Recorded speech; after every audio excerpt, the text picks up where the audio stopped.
బిడ్డలందరికీ మరొకసారి రాత్రికాల సమయంలో మరి నన్ను ప్రేమతో ఆహ్వానించిన పాస్టర్ ఇజ్రాయల్ గారికి వారి కుటుంబానికి మరి సంఘములకు నేను ప్రవేశిస్తున్నాను. నా యొక్క శుభములను వందనాలు తెలియజేస్తున్నాను. అలాగే ఇక్కడ ఉన్న వివిధ సంఘాల నుండి వచ్చిన వివిధ సంఘాల నుండి వచ్చిన విశ్వాసులకు, అలాగే ఇక్కడ ఉన్న దైవజనులకు పాస్టర్ పౌల్ గారు, పాస్టర్ జకరియా గారు, పాస్టర్ యోహాన్ గారు ఉన్నారు. వారికి కూడా నా ప్రత్యేకమైన వందనాలు తెలియజేస్తున్నాను. దేవుడు వాళ్ళని కూడా దీవించును కాక. మరి రాత్రి దేవుడు మీ అందరినీ దీవించును కాక. మరి ఉదయం నేను దాదాపు 2.5 గంటల ప్రసంగం చేశాను, కానీ రాత్రి అంతసేపు చేయను. అందుకే ఉదయం చేశాను, ఎందుకంటే రాత్రి కష్టమవుతుందనే నేను ఉదయం చేశాను. సో ఈ రాత్రి అంతసేపు కాదులే, కానీ we're going to take some 1 hour ఒక గంట బాగు చూడబోతున్నాం మనము. ఎందుకంటే ఉదయం నేను చాలా ప్రాముఖ్యమైన విషయాలన్నీ దాదాపుగా నేను కవర్ చేశాను. అది ఇంకొన్ని విషయాలు నేను చెప్పాల్సినవి ఉన్నాయి. అవి నేను ఇంకా కొంచెం ముందుకు తీసుకెళ్తూ చెప్పాలని నేను ఆశిస్తున్నాను. ఓకే, మనం నిలబడి ఉండగా పరిశుద్ధ గ్రంథంలో నుండి యోహాను సువార్త 1వ అధ్యాయము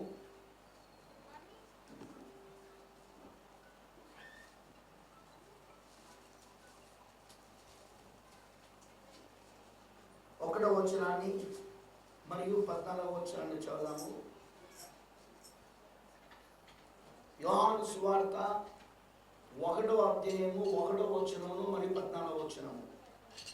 ఆదియందు వాక్యము ఉండెను, వాక్యము దేవుని యొద్ద ఉండెను, వాక్యము దేవుడై ఉండెను. ఆమేన్. 14వ వచనం. ఆ వాక్యము శరీరధారి అయి కృప సత్య సంపూర్ణుడుగా మన మధ్య నివసించెను. తండ్రి వలన కలిగిన అద్వితీయ కుమారుని మహిమ వలె మనమైన మహిమను కనుగొంటిమి. ప్రభు మాటను దీవించును గాక. హల్లెలూయా. ఇంకో లేఖనం కూడా చదువుదాము మనం నిలబడి ఉండగానే. కొరింథీయులకు రాసిన 2వ పత్రిక 5వ అధ్యాయము 1వ వచనం నుండి చదువుకుందాం. కొరింథీయులకు రాసిన 2వ పత్రిక 5వ అధ్యాయము 1వ వచనం చూద్దాం. భూమి మీద మన గుడారమైన నివాసము శిథిలమైపోయినది, సరైన అర్థమైనది కలిగిపోయినది. ఎందుకంటే ఈ గుడారము మట్టిలో నుండి వచ్చింది కాబట్టి మరలా మట్టిలో కలిసిపోతుంది, మరలా మట్టిలో కరిగిపోతుంది. ఆమె భూమి మీద మన గుడారమైన నివాసము శిథిలమైపోయినను కలిగిపోయినను, చేతి పని కాక దేవుని చేత కట్టబడిది నిత్యమైన నివాసము పరలోకమును మనకున్నదని ఎరుగుదుము. మనం దిగంబరులను కాక వస్త్రము ధరించుకునే వారుగా కనబడము. కాబట్టి పరలోకము నుండి వచ్చు మన నివాసము దీనిపైన, ఏది ఇక్కడ భూమిపై ఉన్న ఈ నివాసం పైన ధరించుకొని అపేక్షించుచు దీనిలో మూలుచున్నారు. ఈ గుడారంలో ఉన్న మనము భారము మోసుకొని మూలుచున్నాము. ఇది తీసివేయవలనది కాదు, కానీ మర్త్యమైనది జీవము చేత మృంగివేయబడినట్టు ఆ నివాసము దీనిపై ధరించుకొనబోచున్నాము. దీని నిమిత్తము మనలను సిద్ధపరిచిన వాడు దేవుడే. మరియు ఆయన తన ఆత్మ అనే పదము పెద్దక్షరాల్లో ఉంది. చూడాలి అంటే అది దేవుని ఆత్మ అన్నమాట. పెద్దక్షరాల ఆత్మ అని రాయబడిందంటే అది దేవుని ఆత్మ. ఆత్మను సంచకరులు మనకు అనుగ్రహించున్నారు. సంచకరులు అంటే భయాన, అడ్వాన్స్ భయాన. ఆ భయాననే సంచకరులు అంటారు. సో లెట్ us ప్రార్థించుకుందాం. మహోన్నతుడా, సర్వోన్నతుడా, సర్వశక్తిమంతుడానికి వందనాలు తండ్రి. నిన్న నేడు నిరంతరము ఒకటే రీతిగా ఉన్న యేసయ్యకు స్తోత్రములు. ప్రశస్తమైన రక్తము క్రిందికి వచ్చి ప్రార్థిస్తున్నాము. నీ వాక్యము మాకు వెల్లడి అవుటచే మాకు వెలుగు కలుగుతుంది. అవును, నీ వాక్యము వెల్లడైనప్పుడు మాకు వెలుగు కలుగుతుంది. మరి ఆ వెలుగులో మేము ఈరోజు జీవించగలుగుతున్నాము. అందుకే ప్రభు నువ్వు మరొక్కసారి ఇదిగో ఈ సాయంకాల సమయంలో నీ వాక్యమును ప్రభువా మాకు వెళ్ళడవునట్లు చేయదేవా. దాని ద్వారా మేము ఆ వెలుగులో నడుచుదుము కాక, ఆ వెలుగులో జీవించుదుము కాక. దాని ద్వారా ప్రభువా నీ వాక్యము ప్రభువా వెల్లడైనప్పుడు అది ఎవరిలోనైతే శరీరం అవుతుందో అదే వెలుగై ఉన్నది.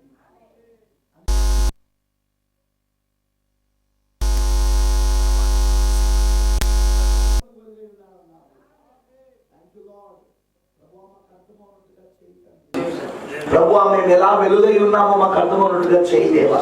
నీ వాక్యమును మాకు వెళ్ళడవునట్లు చేయమని, మాతో మాట్లాడమని నేను రంగంపైకి ఆహ్వానిస్తా ఉన్నాం. బలిష్ఠుడైన దూతగాను దిగిరాలేవా. నీ వధువుతో మాట్లాడము, నీ వధువుని అభిషేకించుము, నీ వధువులో శరీరధారి కమ్ము, రక్త మాంసములు కమ్ము దేవా. ఈ రాత్రి ఆ కార్యం ఇక్కడ జరుగును కాక. ఆ గొప్ప పరిశుద్ధ ఆత్మ ఈరోజు వాక్యము మాలో శరీరధార ఉన్నట్టుగా చేయును కాక. దాని ద్వారా ఈ శరీరము వాక్యముగా మారును కాక. ఆ కృప మాకు దయచేయమని నేను సమర్పించుకుంటూ యేసు నామములో ప్రార్థిస్తున్నాము. ఆమేన్. దయచేసి కూర్చోండి. Please be SIT down.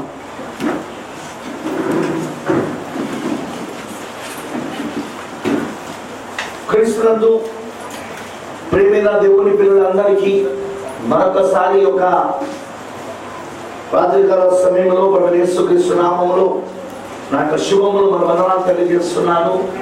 ప్రభుని అందరినీ దీవించును గాక. ఆమేన్. హల్లెలూయా. మరి రాత్రి ప్రియమైన దేవుని పిల్లలారా, దేవుని యొక్క వాక్యాన్ని కొంచెం జాగ్రత్తగా విందాం. వాక్యమును వెళ్ళే ముందు నేను ఒకసారి ప్రవక్త యొక్క వర్తమానంలో నుండి వ్యాఖ్యానాన్ని చదవాలని ఆశిస్తున్నాను. ప్రవక్త యొక్క వర్తమానంలో నుండి ఒక వ్యాఖ్యానము నేను చదవాలని ఆశిస్తున్నాను. జాగ్రత్తగా విందాం.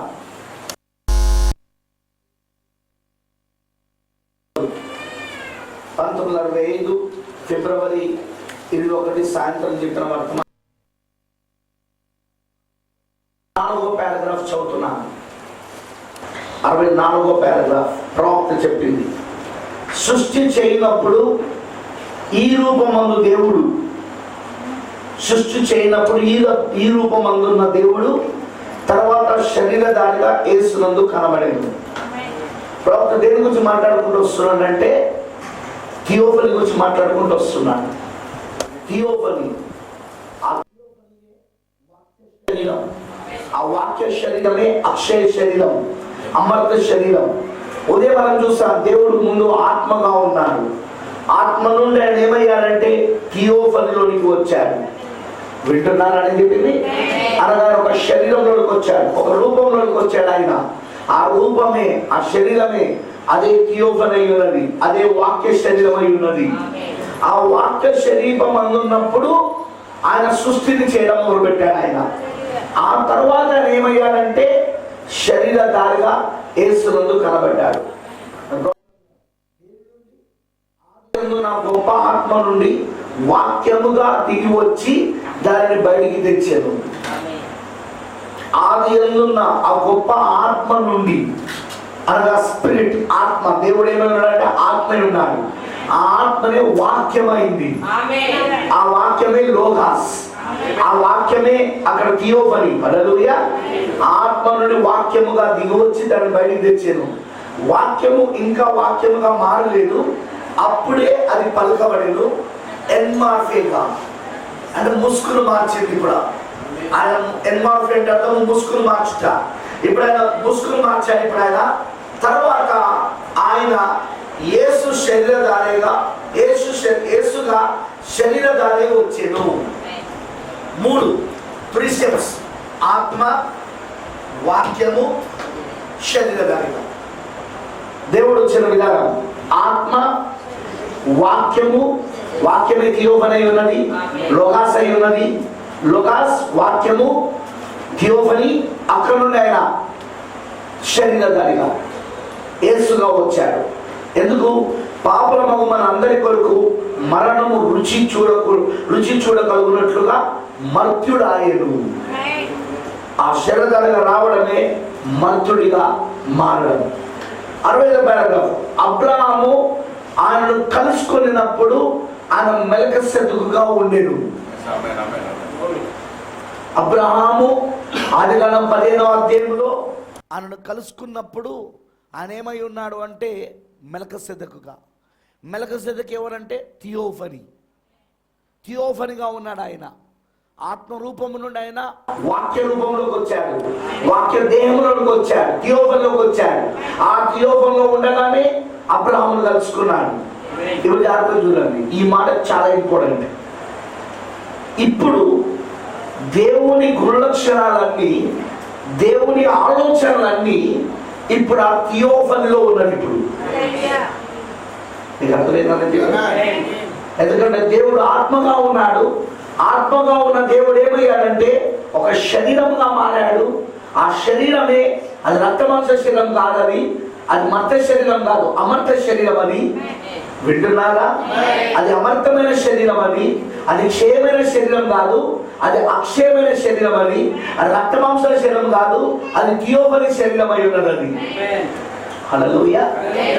ఇప్పుడు ఆ శరీరంలోనికి దేవుడు ఎప్పుడైతే మారాడో ఆ శరీరంలో నుండే ఆయన సృష్టిని సృజించాడు. ఇప్పుడు ఆ శరీరంలో నుండే ఇప్పుడు ఆ శరీరంలో నుండి ఆయన అబ్రహామును కలుసుకున్నాడు. అబ్రహామును కలుసుకున్నప్పుడు ఆయన మెల్కీసెదెకుగా ఉండేను. మాట వినండి, అంతమందు అంటే మన కాలం. ఇది అంత దినాలేనా? ఇవి చివరి దినాలేనా? This is the final. ఇక ప్రపంచ చరిత్రనే ముగించబడుతున్న దినాలు. ఇక మళ్ళీ ఇక ప్రపంచ చరిత్ర ఉండదు. ఇక అంతమందు అబ్రహాం యొక్క ప్రతి కుమారునికి ఎట్టి గుణలక్షణములు సంప్రాప్తించునో ఇక్కడ ఆయన బయట పెట్టి చూపించేను. సూపర్. అబ్రహామును ఆయన కలుసుకున్నప్పుడు ఆయన మెల్కీసెదెకుగా ఉన్నాడు. మెల్కీసెదెకుగా. ఇప్పుడు మెల్కీసెదెకుగా ఉన్నప్పుడు ఆయనలో ఏ గుణలక్షణాలు అయితే ఉన్నాయో, ఏ ఆలోచనలు అయితే ఉన్నాయో అవన్నీ కూడా అంతమందు అంటే మన కాలంలో ఈ అంతమందు అబ్రహాం యొక్క ప్రతి కుమారునికి. అబ్రహాం యొక్క రాజ సంతానం మనమేనా? అబ్రహాం యొక్క వాగ్దాన సంతానం మనమేనా?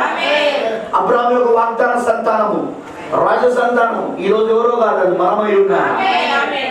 సో అంతమందు అబ్రహాం యొక్క ప్రతి కుమారునికి ఎట్టి గుణలక్షణములు సంప్రాప్తించునో ఇక్కడ ఆయన ఎక్కడ అబ్రహాం దగ్గర కలుసుకున్నప్పుడు అక్కడ ఆయన బయట పెట్టి చూపించారు.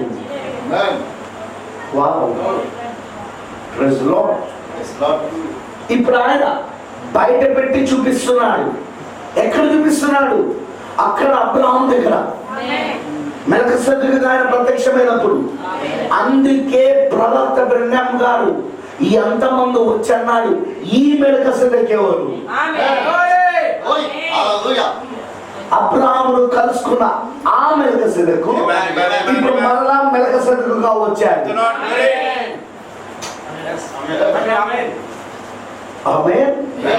అబ్రహామును కలుసుకున్న ఆ మెల్కీసెదెకు ఇప్పుడు మరలా ఈ మెల్కీసెదెకుగా వచ్చాడు. హల్లెలూయా. అబ్రహామును కలుసుకున్నప్పుడు ఏంటిదైనా ఏదైతే అబ్రహామును కలుసుకున్నప్పుడు ఆయన మెల్కీసెదెకుగా ఉండి అక్కడ కలుసుకున్నాడో అది ఆయన ఉద్దేశం ఏంటిదంటే, ఆయన ఆలోచన ఏంటిదంటే అంతమందు అబ్రహాం యొక్క ప్రతి కుమారునికి ఎట్టి గుణలక్షణములు సంప్రాప్తించునో దాన్ని బయట పెట్టడానికి అక్కడ అబ్రహాము దగ్గర ఆయన మెల్కీసెదెకుగా ప్రత్యక్షమయ్యాడు.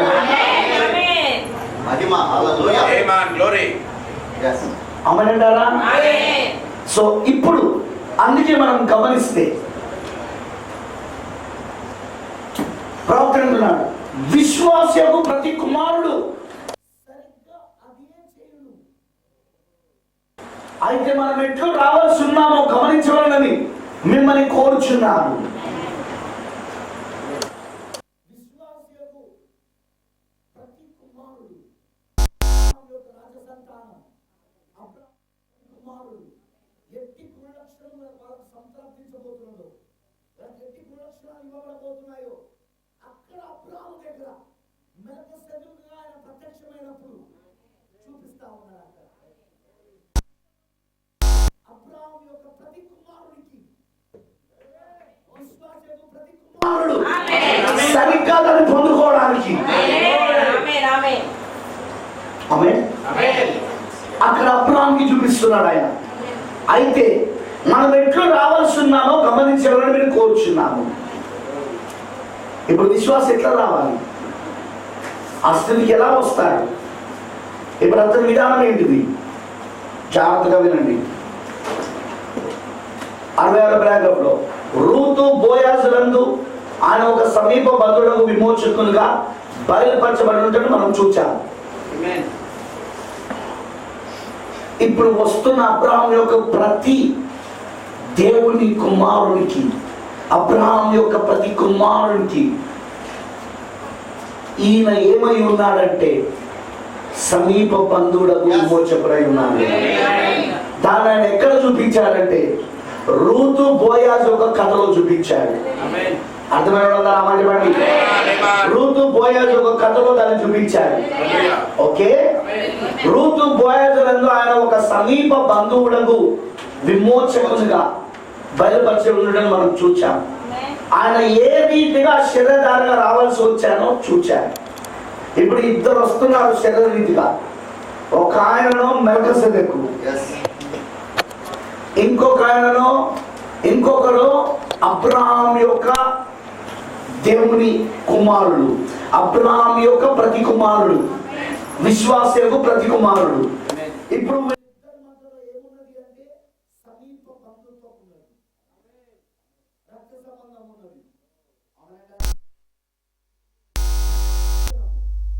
ఆత్మ యొక్క కుమారుడు ఇంకాను వాక్య రూపంలో శరీరంలోనికి ప్రవేశింపలేదని మనం ఇప్పుడు చూచాం. ఎవరు? గురులక్షణము. మనం చెప్పాక పొద్దున చెప్పాక మనం ఎవరము? జగత్తు పునాది వేయబడక మునుపు, లోక పునాదులు వేయబడక మునుపు దేవుని గుణలక్షణములు. ఆ గుణలక్షణే దేవుని ఆలోచన. ఆ ఆలోచనలే రక్త మాంస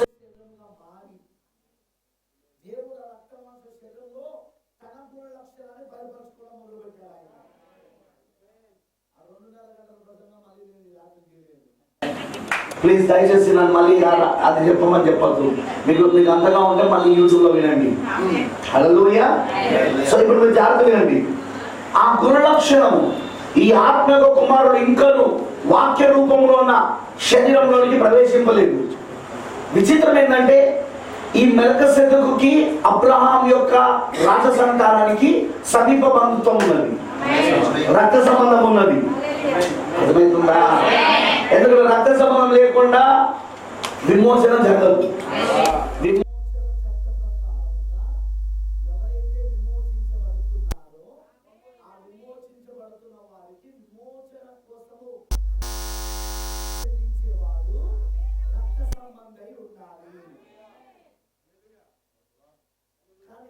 వచ్చిన విధానం ఏంటిది అంటే మన రక్త సంబంధకు విమోచకుడు వచ్చిన విధానం ఏంటిది?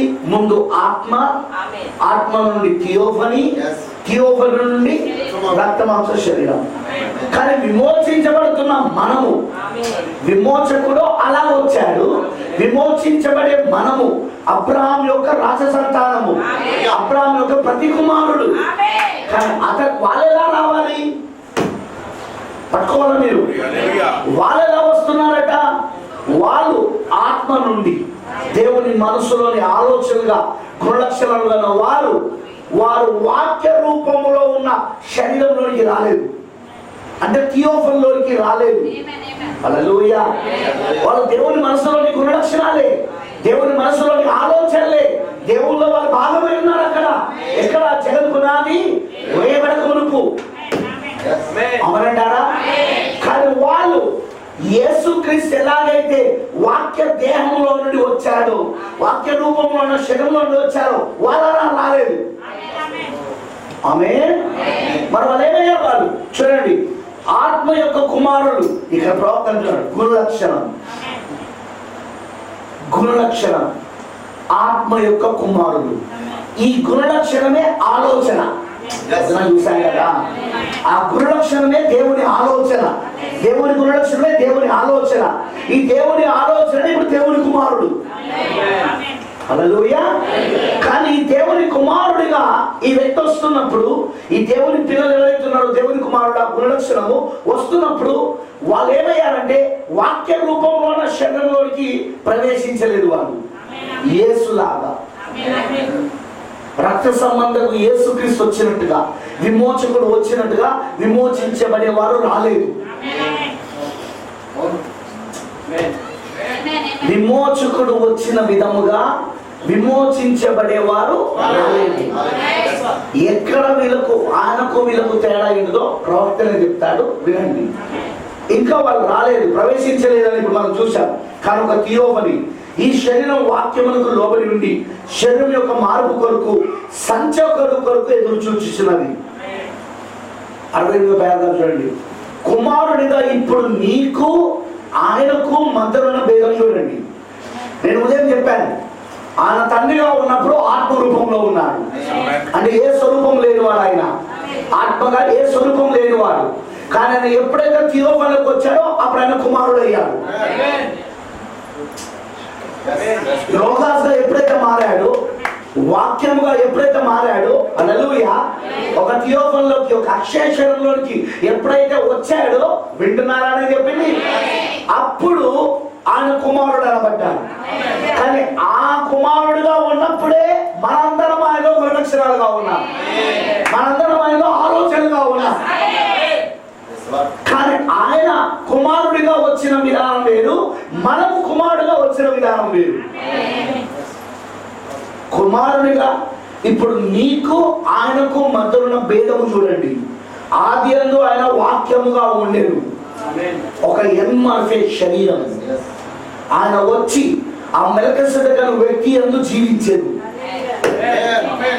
ఎవరు? ఆ కుమారుడు యేసుక్రీస్తు. ఆయన వచ్చి ఆ మెల్కీసెదెకు వ్యక్తి యందు జీవించేది. ఆ తర్వాత మరెన్నడూ మెల్కీసెదెకు గురించి వినలేదు. ఎందుకనగా ఆయనే యేసుక్రీస్తు ఆయను. మెల్కీసెదెకు యాజకుడుగా ఉండేను, కానీ ఆయన యేసుక్రీస్తు ఆయను. మీరు అది దాటిపోయి ఉన్నారు. ఏది? ఆయన థియోఫనీలోకి వచ్చినప్పుడు, మెల్కీసెదెకుగా మారినప్పుడు, ఆయన యాజకుడిగా మారినప్పుడు ఆయన వచ్చిన విధానం అదైతే మనము దాన్ని దాటుకొని వచ్చేసాం. కానీ ఆయన మనము గుణలక్షణం దగ్గరకు వచ్చినప్పుడు మనము కూడా దేవుని కుమారులం, మనం కూడా దేవుళ్ళ భాగమై ఉన్నాం. హల్లెలూయా. మనము దేవుళ్ళ భాగమై ఉన్నాం, మనము దేవుళ్ళ గుణలక్షణమై ఉన్నాం. ఆమేన్. మనము దేవుళ్ళ ఆలోచన అయి ఉన్నాం. కానీ ఆయన ఏమయ్యాడు?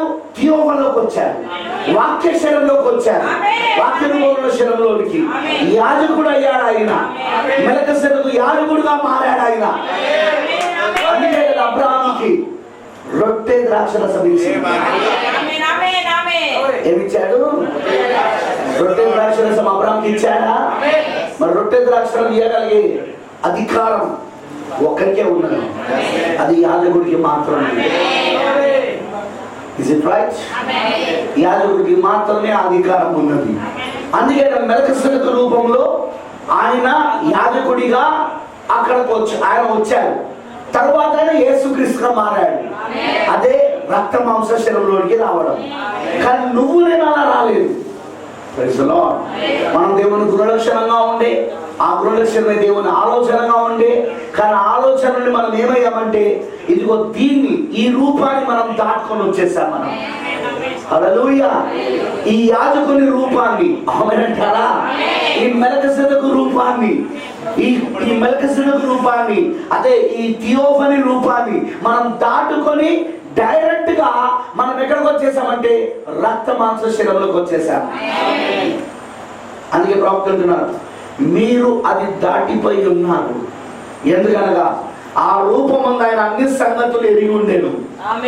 పొద్దున చెప్పాను, ఆయనకు అన్ని సంగతులు తెలుసు. ఎలా తెలుసు? ఏమైంది? ఆయనకు అన్ని సంగతులు తెలుసు. ఎలా తెలుసు ఆయనకు అన్ని సంగతులు? Very simple. చూడండి అందరు, ఆయనకు అన్ని సంగతులు ఎలా తెలుసు అంటే ఆయనే కదా ఆ రూపంలో ఉండి వారిలో ఎవరిలో ప్రవక్తలలో శరదారైంది, ప్రవక్తలు కుమరించుకున్నది, రక్త మాంసంలోకి వచ్చాడు ఆయన. అవునంటారా? దేవుడికి మహిమ కాక. పొద్దున దాని మీద నేను చాలా క్లారిటీగా చెప్పాను. కానీ నువ్వు నేను దాన్ని దాటుకొని వచ్చినాం. ఈవెన్ పాత నిబంధన ప్రవక్తలు కూడా దాన్ని దాటుకొని వచ్చారు, మనం కూడా దాన్ని దాటుకొని వచ్చారు అతియోగన నుండి. ఆమేన్, హల్లెలూయా. అందుకే ఆయనకు అన్ని సంగతులు తెలుసు. ఆయనకు అన్ని సంగతులు తెలుసు. పాత నిబంధనలో ఏం జరిగిందో ఆయనకు తెలుసు. అందుకే ఆయన ఏ పాఠశాలకు వెళ్ళాల్సిన అవసరం లేదు. Praise the Lord. వాక్యాన్ని నేర్చుకోవడానికి ఏ పాఠశాలకు వెళ్ళడానికి అవసరం లేదు. ఎందుకు అవసరం లేదు అంటే ఆయన వాక్య రూపంలో నుండే వచ్చాడు కాబట్టి. ఆయన వాక్య రూపంలో నుండి వచ్చాడు కాబట్టి ఆయనకు వాక్యం నేర్చుకోవాల్సిన అవసరం లేదు. కానీ అదే నీకు నాకు ఆ వాక్య రూపాన్ని దాటుకొని వచ్చాం కాబట్టి అందుకే మనకు ఒక ప్రవక్త కావాలి ఇప్పుడు. ఎందుకంటే మనం డైరెక్ట్గా దేవుని గుణలక్షణముగా ఉన్న మనము, దేవుని ఆలోచనగా ఉన్న మనము డైరెక్ట్గా నేరుగా రక్తమాంసలోకి వచ్చాం. మనం థియోఫనీని దాటుకొని వాక్య రూపాన్ని దాటుకొని మనం రక్తమాంసలోకి వచ్చేసరికి మనకేవి గుర్తుకు లేదు. మనం ఆత్మీయ మతిమరుపులో ఉన్నాం. వాస్తవంగా మనం ఆయన గుణలక్షణంలో ఉన్న వాళ్ళమే. వాస్తవంగా మనం ఆయన యొక్క ఆలోచనలో ఉన్న వాళ్ళమే. ఎందుకంటే ఆయన ఆలోచన ఎవరో కాదు మనమే, ఆయన గుణలక్షణం ఎవరో కాదు మనమే. వింటున్నారా?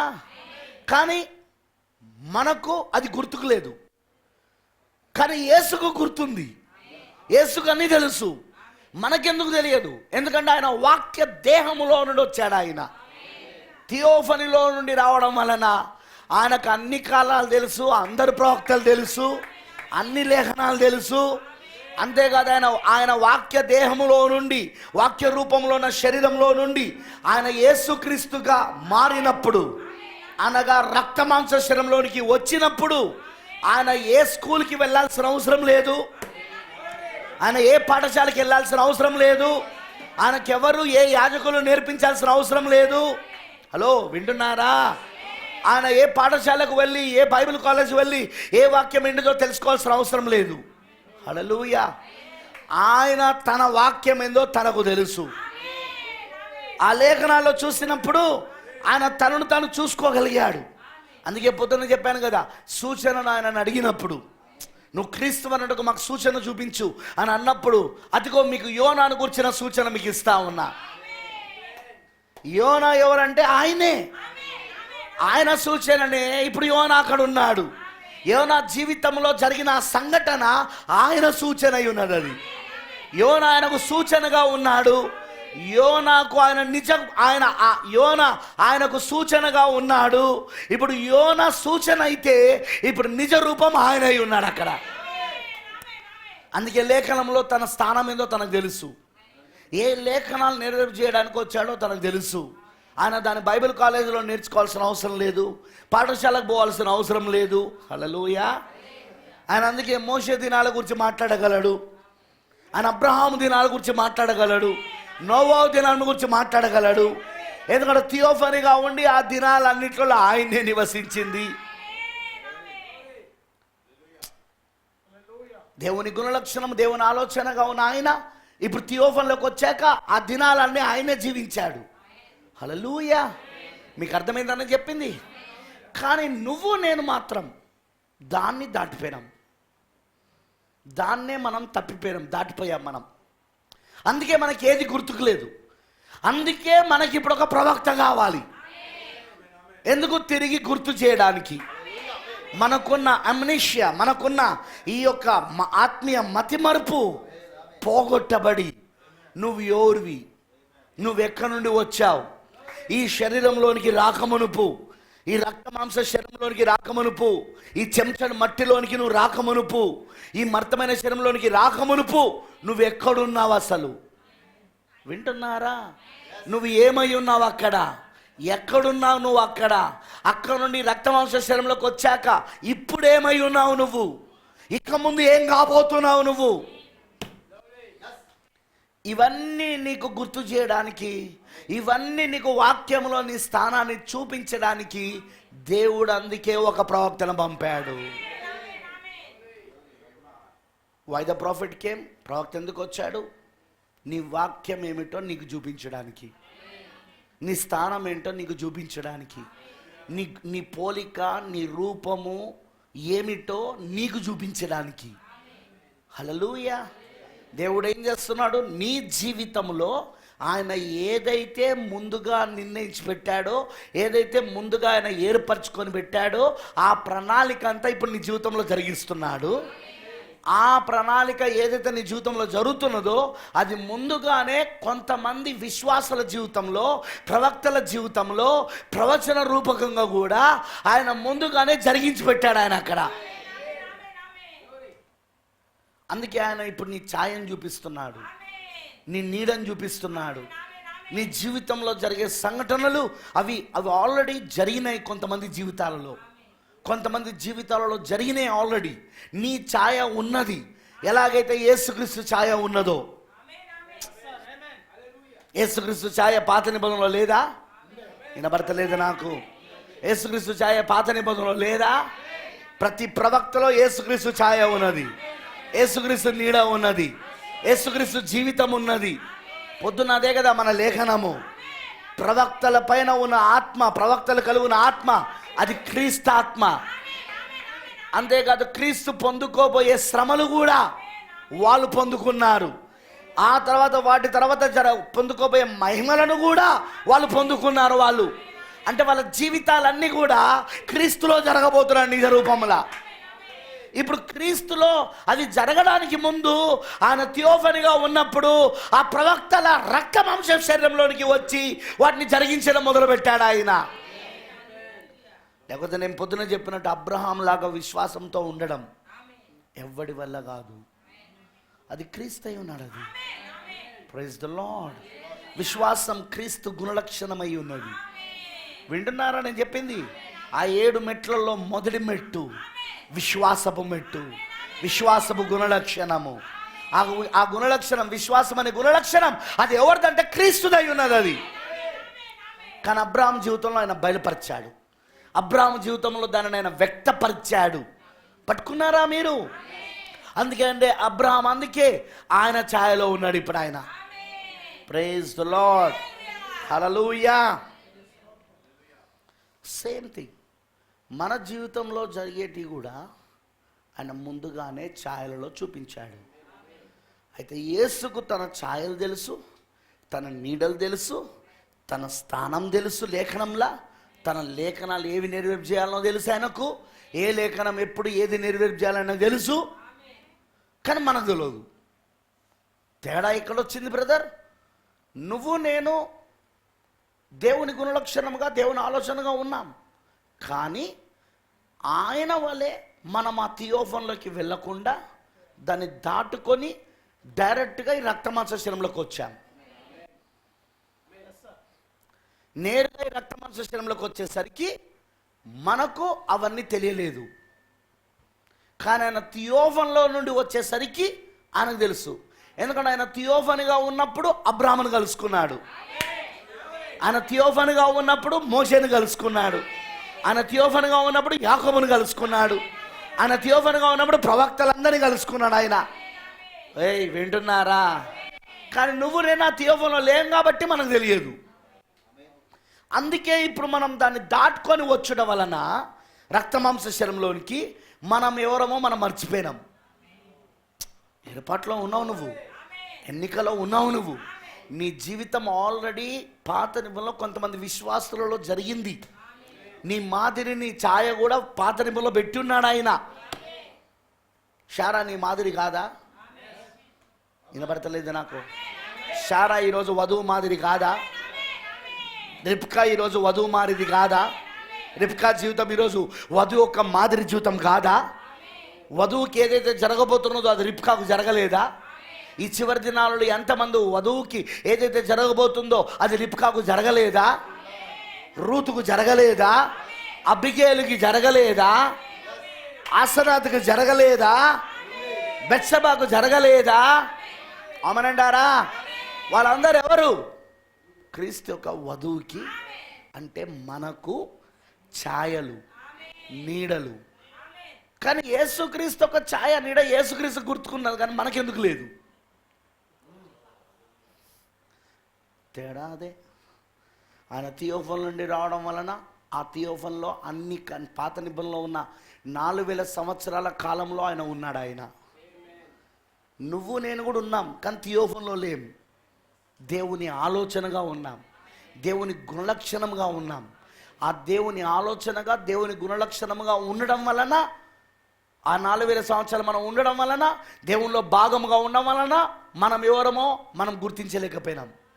కానీ ఆయన అనగా యేసుక్రీస్తు ఆల్రెడీ ఆయన థియోఫనీగా మారి ఉన్నాడు. అక్కడ ఆత్మ నుండి ఆయన థియోఫన్ అయ్యాడు. ఆయన ఆత్మ నుండి వాక్య రూపంలో శరీరంలోకి వచ్చాడు. ఆ శరీరంలోనే ఆయన ప్రవక్తలందరికీ ప్రత్యక్షమయ్యాడు. ఆయన అందుకే ఆయనకు అన్ని కాలాలు తెలుసు, అందుకే ఆయనకు అన్ని లేఖనాలు తెలుసు, అందుకే ఆయన ఛాయలు తెలుసు, ఆయన నీడలు తెలుసు. ఆయన రక్తమాంస శరీరంలోనికి వచ్చినప్పుడు థియోఫన్ నుండి ఇప్పుడు ఎక్కడికి వస్తున్నాడు? ఇప్పుడు ఆయన రక్తమాంస శరీరము.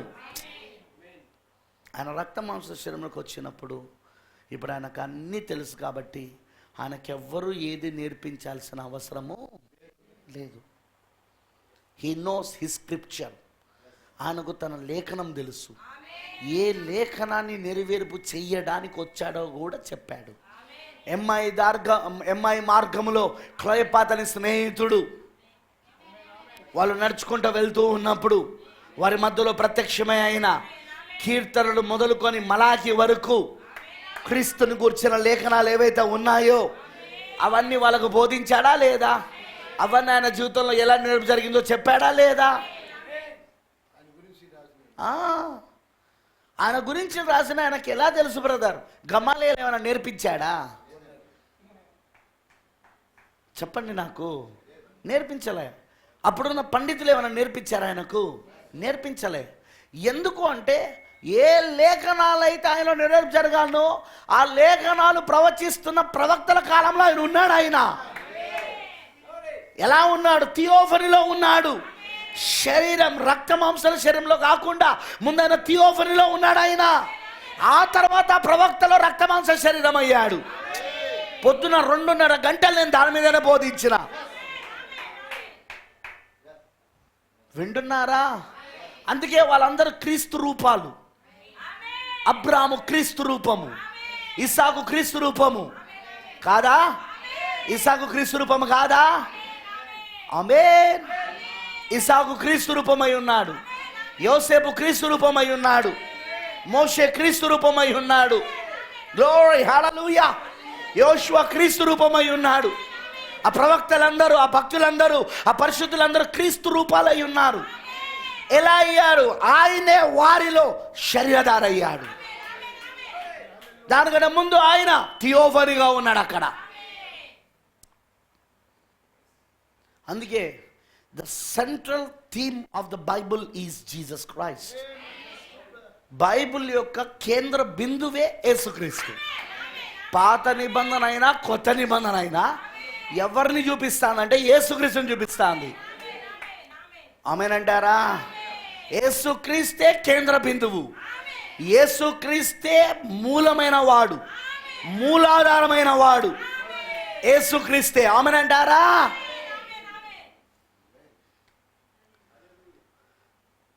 అయితే నువ్వు నేను కూడా ఉన్నాం అక్కడ. ఇసాకు స్టోరీలో నువ్వు నేను లేమా? వినపడతలా? నువ్వు నేను ఉన్నామా లేదా?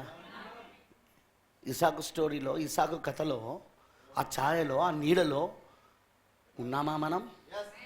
రిబ్కా ఎవరు? మనమేనా? రిబ్కా మనమేనా? ఎలియాజర్ చేత పిలువబడిన రిబ్కా మనమేనా? అబ్రహాము స్టోరీలో ఉన్నామా లేదా? వినబడతలేదు నాకు. ఆ శారా ఎవరు? మనమేనా? ఆమేనంటారా? యోసేపు స్టోరీలో లేమా? ఆసనాత్ ఎవరు? మనమేనా? అన్యురాలైన ఆసనాతును వివాహం చేసుకున్నాడా? యోసేపు చేసుకున్నాడా? ఆమేనంటారా? మీరు బాగా పట్టుకోవాలి విషయాలు. కానీ విషయాలు మనకు తెలియదు. కానీ ఆయనకు మాత్రం, నేను అబ్రహాం అని తెలుసు ఆయనకు, నేను ఇసాక్ అని తెలుసు ఆయనకు ఆయన ఇసాక్ అని ఆయనకు తెలుసు, అబ్రహాం అని ఆయనకు తెలుసు, తను యోసేపు అని ఆయనకు తెలుసు, తను మోషే అని ఆయనకు తెలుసు. ఓయ్ వింటున్నారా? తను యోషువ అని ఆయనకు తెలుసు. హల్లెలూయా. తను యోనా అని ఆయనకు తెలుసు, తను ఏలియా అని తనకు తెలుసు. ఎందుకంటే వీళ్ళందరూ ఆయన గుణలక్షణాలే కదా, వీళ్ళందరూ ఆయన గుణలక్షణాలే కదా, వీళ్ళందరూ ఆయన ఆలోచనలే కదా, వీళ్ళందరిలో ప్రత్యక్షపరచబడిందే ఆయన కదా. కానీ నీకు నాకు తెలియదు. ఎందుకంటే మనము వాక్య శరీరాన్ని దాటుకొని వచ్చేసాం. దేవుని ఆలోచనగానే ఉన్నాం. ఇవన్నీ జరుగుతున్నప్పుడు ఎక్కడున్నాం మనం? దేవుని ఆలోచనగా ఉన్నాం, దేవుని గుణలక్షణంగా ఉన్నాం. కానీ మనం ఆయనలాగా వాక్య శరీరంలో లేము. అందుకే మనం దాన్ని దాటుకొని రావడం వలన ఈ రక్తమాంస శరీరంలోనికి, అందుకే మనకు అవి గుర్తుకు లేవు. అందుకే మనం ఆత్మ సంబంధమైన మతిమరుపులో ఉన్నాం. స్పిరిచువల్ అమ్నేషియా, ఆత్మ సంబంధమైన మతిమరుపు, ఆత్మీయ మతిమరుపు. ఇప్పుడు ఆత్మీయ మతిమరుపు పోవాలి. నువ్వు ఎవరువో నీకు తెలియాలి, నువ్వు ఎక్కడి నుండి వచ్చావో నీకు తెలియాలి, దేవుని ఆలోచనలో దేవుని గుణలక్షణంలో నువ్వు ఏమై ఉన్నావో తెలియాలి. అందుకే ఇప్పుడు నీ జీవితం ఇక్కడ ఎందుకు ఇలా ఉందో నీకు తెలియాలి అంటే, ఇక ముందు నీకు ఏం కాబోతుందో తెలియాలంటే, నీ భూత వర్తమాన భవిష్యత్తు కాలం గురించి నీకు తెలియాలంటే, అదిగో నీకు ఇప్పుడు ఒక ప్రవక్త కావాలి. అందుకే దేవుడు మనకు ప్రవక్తను పంపాడు. ఆయన పేరే విలియం మ్యారియన్ బ్రెన్హామ్. ఈ విలియం మ్యారియన్ బ్రెన్హామ్ అందరికీ ప్రవక్త కాదు, ఆ గుణలక్షణాలలో ఉన్నవారికే ప్రవక్త, ఆ ఆలోచనలో ఉన్నవారికే ప్రవక్త. ఆమెనంటారా? ఇప్పుడు ఆ గుణలక్షణాల ఆలోచనలు ఎక్కడున్నాయంటే, ఇదిగో రక్తమాంస శరీరంలో ఉన్నాయి. ఇప్పుడు రక్తమాంస శరీరంలో ఉన్న ఆ గుణలక్షణాలకు వాళ్ళు ఎవరో, వాళ్ళు ఎలా దేవుని గుణమై ఉన్నారో, దేవుడు ఎలా వాళ్ళను దేవుని ఆలోచనగా ఉంచాడో చూపించడానికి, వాళ్ళ మాదిరిని వాళ్ళ ఛాయలను బైబిల్లో చూపించడానికి, వాళ్ళ గూర్చిన ప్రవచనాలను బైబిల్లో చూపించడానికి ప్రవక్త వచ్చాడు. వితౌట్ ప్రాఫిట్ మెసేజ్ నువ్వు ఎవరివో నీకు తెలియదు. ప్రవక్త వర్తమానము లేకుండా నువ్వు ఎవరివో నీకు తెలియదు. ఎందుకంటే వాక్యం ప్రవక్త దగ్గరకు వస్తుంది. పొద్దున చెప్పాను కదా, ఆమోస్ 3:7 ప్రకారంగా వాక్యం ఎవరి దగ్గరకు వస్తుందండి? ప్రవక్త దగ్గరకు వస్తుంది. అందుకే ఆ వాక్యం ప్రవక్త దగ్గరికి రావడం వలన ఆ ప్రవక్త నువ్వు ఎవరివో నీకు చెప్పడం మొదలుపెట్టాడు. వాక్యంలో నీ స్థానాన్ని చూపిస్తున్నాడు, నువ్వు ఎక్కడి నుండి వచ్చావో చూపిస్తున్నాడు. నీ జీవితంలో క్రీస్తు వధువుగా జరుగుతున్న మర్మాన్ని విప్పాడు ఆయన. పుస్తకాలలో విప్పడం కాదు, ఇప్పుడు నీ జీవితంలో విప్పుతున్నాడు ఆయన. ఈ సంఘటనలు నీకు ఎందుకు జరుగుతున్నాయి, ఈ విషయాలు నీకు ఎందుకు జరుగుతున్నాయి, నీకే అవి ఎందుకు జరుగుతున్నాయి, నీ జీవితంలోనే అవి ఎందుకు జరుగుతున్నాయి, పరిశుద్ధాత్మ ఎందుకు నిన్ను తీసుకొని ఆ విధంగా మలుస్తా ఉన్నాడు ఆయన. ఎందుకంటే అవన్నీ ఆ మర్మముగా ఉన్న క్రీస్తు వధువుగా ఉండే ఆ మర్మం ఏదైతే ఉందో అది ఇప్పుడు నీ జీవితంలో దేవుడు తెరవడం మొదలుపెట్టాడు. అందుకే ఇప్పుడు ఈ బైబిల్ నీ లైఫ్ స్టోరీ. ఈ బైబిల్ ఏంటో తెలుసా? నీ జీవిత కథ, నీ డైరీ. నీ డైరీ నువ్వు రాయలేదు కానీ ఆయన రాశాడు. నీ డైరీని నువ్వు రాయలేదు కానీ ఆయన రాశాడు ఆయన. అందుకే ఇప్పుడు ప్రవక్త వచ్చి నీ ఆత్మీయ మతిమరుపును పోగొడుతూ, యేసుక్రీస్తుకు ఆత్మీయ మతిమరుపు లేదు కానీ మనకు ఉంది. యేసుక్రీస్తుకు తను ఎవరో తెలుసు కానీ మనకు తెలియదు. కారణం ఒకటే, మనం వాక్య దేహాన్ని దాటుకొని వచ్చాం. ఆయన వాక్య దేహంలో నుండి వచ్చాడు, ఆయన వాక్య రూపంలో ఉన్న శరీరంలో నుండి వచ్చాడు ఆయన. అర్థమైందని చెప్పింది. మనం అందులోకి వచ్చుంటే మనకు కూడా తెలిసి ఉండేది అబ్రహాం ఎవరో, షారా ఎవరో. మనకు తెలుసుండే అక్కడ ఇసాక్ ఎవరో, రిబ్కా ఎవరో మనకు కూడా తెలుసుండే. ఈ వాక్యదేహంలోకి రావడుతుంటే, ఈ వాక్యదేహంలో నుండి ఈ రక్తమాంసలోకి రావడుతుంటే మనకు అప్పుడు ప్రవక్త అవసరం లేదు అప్పుడు. ఎందుకంటే ఆ వాక్యం చదువుతుండగానే మనకు గుర్తుకొస్తూ ఉంటుంది. ఆ వాక్యమును మనం మర్చిపోం కదా, అందులో నుండే వచ్చాం కదా, ఆ వాక్యదేహంలో నుండే వచ్చాం కదా. కానీ మనం అది దాటుకొని రావడం వలన మనకు గుర్తుకు లేదు అది. ఎందుకంటే మనం ఆయన గుణలక్షణముగా, ఆయన ఆలోచనగా ఉండిపోయామే తప్ప వాక్యదేహంలోనికి రాలేదు. అందుకే ఇప్పుడు ప్రవక్త వచ్చి ఏం చేశాడు, నువ్వెవరువో చెప్పడం మొదలుపెట్టాడు. నువ్వు పలానా కులపోడివి, కులబ్దానివి కాదు. నేను ఇంకా ఈ కులం ఆ కులం అని అంటానంటే నీకు ఇంకా వర్తమానం అర్థం కాలే. నీకు ఇంకా వర్తమానం అర్థం కాలేదంటే నా డౌట్ ఏంటంటే అసలు నువ్వు అందులో ఉన్నావా, ఆ గుణలక్షణములో అసలు ఉన్నావా, నువ్వు దేవుని చేత నువ్వు ఏర్పరచబడ్డావా, నువ్వు ఆ ఆలోచనగా ఉన్నావా. ఎందుకంటే నువ్వు ఈ దేహంలోనికి రాకమునిపే ఆయన కుమారుడివి, నువ్వు ఆయన కుమార్తెవి. నువ్వు ఈ దేహంలోకి వచ్చినాక కులాలు వచ్చినాయి, ఈ దేహంలోకి వచ్చినాక మతాలు వచ్చినాయి, ఈ దేహంలోకి వచ్చినాక ప్రాంతాలు వచ్చినాయి, భాషలు వచ్చినాయి. కానీ ఈ దేహంలోనికి నువ్వు రాకమునుపు అంటే నువ్వు పుట్టకమునుపు, నువ్వు ఎక్కడున్నావు, నీ తల్లి గర్భంలో నుండి నువ్వు జన్మించబడక మునుపు నువ్వు ఎక్కడున్నావు, నువ్వు ఆయన ఆలోచనలో ఉన్నావు. ఇప్పుడు ఆయన ఆలోచనలో నువ్వు ఉంటే, ఆయన గుణలక్షణంగా నువ్వు ఉంటే, నువ్వు ఎవరువో నీకు అర్థమైతే, నువ్వు కులం గురించి మాట్లాడావు, నువ్వు ప్రాంతం గురించి మాట్లాడావు, నువ్వు ఓయ్ వింటున్నారా? ఎందుకంటే ఈ దేహముకు మాత్రమే కులం ఉంది, కానీ నీ ఆత్మకు లేదు. ఆయన ఆలోచనలో నేను ఏర్పరచుకున్నప్పుడు అక్కడ నీది ఏ కులము వినబడతలేదు నాకు. అక్కడ నీ ఏ కులం అది? ఈ దేహంలోకి వచ్చినాక ఈ రాజ్యంలో, ఈ దేశంలో కులాలు ఉన్నాయి, మళ్ళీ మిగతా దేశాలలో లేవు. ఇండియాలోనే ఉన్నాయి దరిద్రం అంతా కూడా. క్యాస్ట్ సిస్టమ్ అంతా ఇండియాలోనే ఉంది. కానీ వేరే దేశాలకు వెళ్తే నో క్యాస్ట్ సిస్టమ్ ఏముండదు అక్కడ. కానీ ఇక్కడ ఉంది. ఈ దేహంలోకి వచ్చిన తర్వాత నువ్వు పలానా క్యాస్ట్ అంటున్నావు. నీకు వర్తమానం ఏం నేర్పింది మెసేజ్లా? ఈ దేహంలోకి రాకమునుపు ఎవరో చెప్పడానికి. ఈ దేహంలోకి వచ్చిన తర్వాత నీకు భారతదేశంలో పుట్టినందున క్యాస్ట్ అంటాను. మరి అమెరికాలో పుట్టుంటే, అమెరికాలో పుట్టుంటే నువ్వు నిన్నేమనేవాళ్ళు? పలానా క్యాస్ట్ అనేవాళ్ళ? అక్కడ లేదు క్యాస్ట్. అక్కడ క్యాస్ట్ సిస్టమ్ లేదు. అక్కడ ఒకటే అమెరికన్ ఇండియన్, ఒకటే అమెరికన్ ఇండియన్, అమెరికా వాడు ఇండియా వాడు, అంతేగాని ఇండియాలో ఇదిగో నువ్వు పలానా కులపోడివి అనేది లేదు అక్కడ. Catch it? పట్టుకున్నారా మీరు?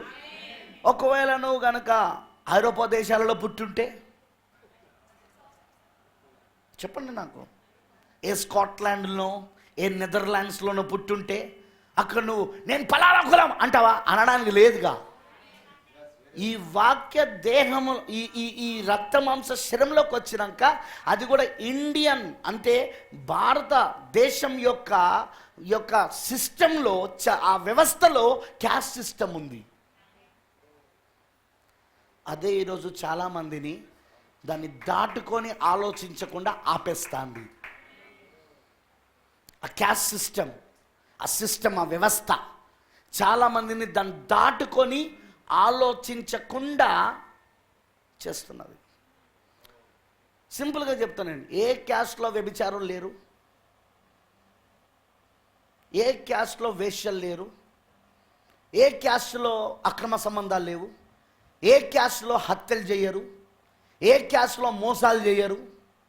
చూపించు నాకు. Come on show me. ఏ క్యాస్ట్లో, కమాన్ షో మీ, ఏ క్యాస్ట్లో ఇలాంటి భయంకరమైన పాపపు జీవితాలు జీవించకుండా ఉన్న వాళ్ళు ఉన్నారు? అన్ని క్యాస్టులలో ఉన్నారు. క్యాస్ట్ సిస్టమ్ ద్వారా నువ్వు ఎప్పుడు ఆ కుల వ్యవస్థ ద్వారా నువ్వు ఎప్పుడు కూడా దేవుని ఆలోచన మిస్ కావద్దు. నువ్వు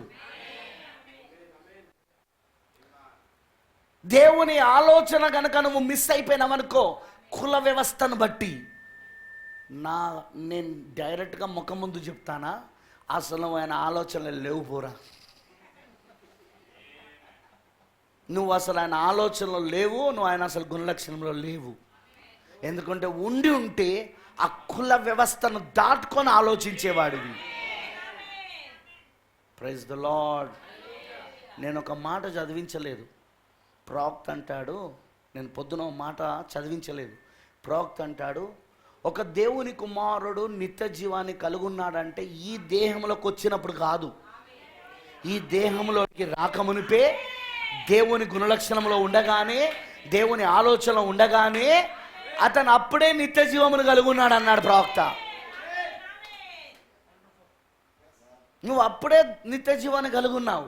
ఈ దేహంలోకి వచ్చినందుకు కాదు నిత్య జీవం, దేవుని ఆలోచనలో ఉన్నందుకు నిత్య జీవం, దేవుని గుణలక్షణంలో ఉన్నందుకు నిత్య జీవము. నువ్వు పలానా కులంలో పుట్టినందుకు కాదు, పలానా ప్రాంతంలో పుట్టినందుకు కాదు, పలానా చదువు చదివినందుకు కాదు. వింటున్నారా? లేదా పలానా వృత్తిని కలుగునందుకు కాదు. నువ్వు దేవుని ఆలోచనగా, దేవుని గుణలక్షణముగా జగత్ పునాది వేబడక మునిపే ఆయనలో భాగమై ఉన్నావు, ఆయనలో భాగమై ఉన్నావు, ఆయనలో గుణలక్షణమై ఉన్నావు, ఆయనలో ఆలోచన అయి ఉన్నావు. ఆ అనంతుడైన దేవుల్లో నువ్వు భాగమై ఉన్నావు, ఆ నిత్యుడైన దేవుల్లో నువ్వు భాగమై ఉన్నావు. అంటే నీకు అప్పుడే నిత్య జీవం ఉన్నది. ఇప్పుడు కాదు, అప్పుడే. సరే, యేసుక్రీస్తు రక్తం కార్చేటప్పుడు ఆయన ఏ కులపు వాడు? ఆయన ఏ కులపు వాడు? ఆయన ఏ కులము కోసం రక్తం కార్చాడు? విమోచన పథకముగా దాన్ని అమలుపరిచేటప్పుడు, ఆయన రక్తాన్ని కార్చేటప్పుడు, వెల చెల్లిస్తున్నప్పుడు ఆయన రక్త సంబంధుల కోసం చేశాడు. ఇప్పుడు ముందు ఆయన కులం ఏంటిది, ఆయన రక్త సంబంధం ఏంటి చెప్పాలా నాకు? ఎందుకంటే రక్త సంబంధి కాకుండా విమోచన పథకం అమలు చేయబడదు. నువ్వు విమోచించబడాలంటే ఆయన రక్తాన్ని కార్చాలా, ఆయన వెల చెల్లించాలి, ఆయన నీ పాపమునకు. కరెక్టేనా? నిన్ను విమోచించాలంటే.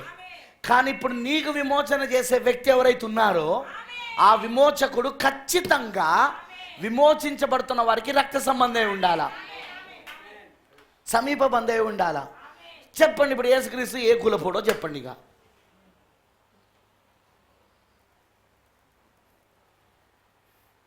దేవునికి స్తోత్రం, ఇజ్రాయెల్లో కులం లేదు. లేదండి, ఇజ్రాయెల్లో కులము, గోత్రాలు ఉన్నాయి, కులాలు కావు. గోత్రాలు కూడా ఎందుకు? వాళ్ళ యొక్క పనిని బట్టి దేవుడు వాళ్ళకు పని నియమించాడు. ఈ గోత్రం వారు ఈ పని చేయాలా, ఈ గోత్రం వారు ఈ పని చేయాలా. ఇప్పుడు లేవి గోత్రం ఉందనుకో, లేవి గోత్రం పని ఏంటి చెప్పండి? యాజకత్వం చేయాలా, మందిర పనులు చేయాలా, మందిరములో అన్ని వాళ్ళే చూసుకోవాలా, వాళ్ళే. అవునా కాదా? అలా గోత్రాల విధానంలో ఉన్నది తప్ప కులం విధానంలో లేదు. పైగా యేసుక్రీస్తు పుట్టింది యూదా గోత్రంలా, కానీ చేస్తున్నది లేవి గోత్ర పని కదా. యాజకత్వం ఎక్కడి నుండి రావాలా? కానీ ఈయన ఎవరు? ఏ గోత్రంలో పుట్టాడు ఈయన రాజు అంటే ఓకే, ఎందుకంటే యూదాలో నుండి రాజదండం వస్తుంది, యూదాలో నుండే ఇజ్రాయెల్ను పరిపాలించే రాజులు వస్తారు. కానీ ఈయన యాజకత్వం చేయాలంటే మరి లేవిలో నుండి ఎలా వస్తాడు? ఎందుకంటే లేవి ఆయనలోనే ఉన్నాడు. హల్లెలూయా. ఓయ్ వింటున్నారా? బెన్యామీన్ ఆయనలోనే ఉన్నాడు, రూబేన్ ఆయనలోనే ఉన్నాడు, యూదా ఆయనలోనే ఉన్నాడు, ఆ గోత్రాలన్నీ ఆయనలోనే ఉన్నాయి.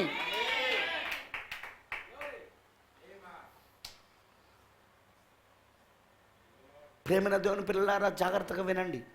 గుణలక్షణము, ఆలోచన, నువ్వు దేవునిలో భాగం. అందుకే నువ్వెవరో నీకు తెలియలే అప్పుడు. కానీ దేవునికి నువ్వెవరో తెలుసు. నీకు దేవుడు ఎవరో తెలియదు, కానీ దేవునికి మాత్రం నువ్వెవరో తెలుసు. ఎందుకంటే అప్పుడు ఆయన ఏర్పరచుకుంటున్నప్పుడు గుణలక్షణముగా, ఆయన ఏర్పరచుకుంటున్నప్పుడు ఆలోచనగా ఆయన ఏర్పరచుకున్నాడు. నిన్ను ఆయనలో భాగముగా ఏర్పరచుకున్నాడు. అందుకే అప్పుడే నీకు నిత్య జీవం ఉన్నది. తర్వాత ఆయన ఏం చేశాడు? ఆయన వచ్చిన విధంగా థియోఫన్లో నుండి కాకుండా ఆయన నేరుగా నిన్ను ఆయన ఆలోచన నుండి రక్తమాంస శరీరంలోకి పంపించాడు. అందుకే నువ్వెవరో నీకు తెలియలేదు. నువ్వు ఆత్మీయ మతిమరుపులో ఉన్నావు. ఆయనలాగా వచ్చుంటే నువ్వెవరో నీకు తెలుసుండేది. కానీ అందుకే నీ లేఖనాలు ఏందో నీకు తెలియదు.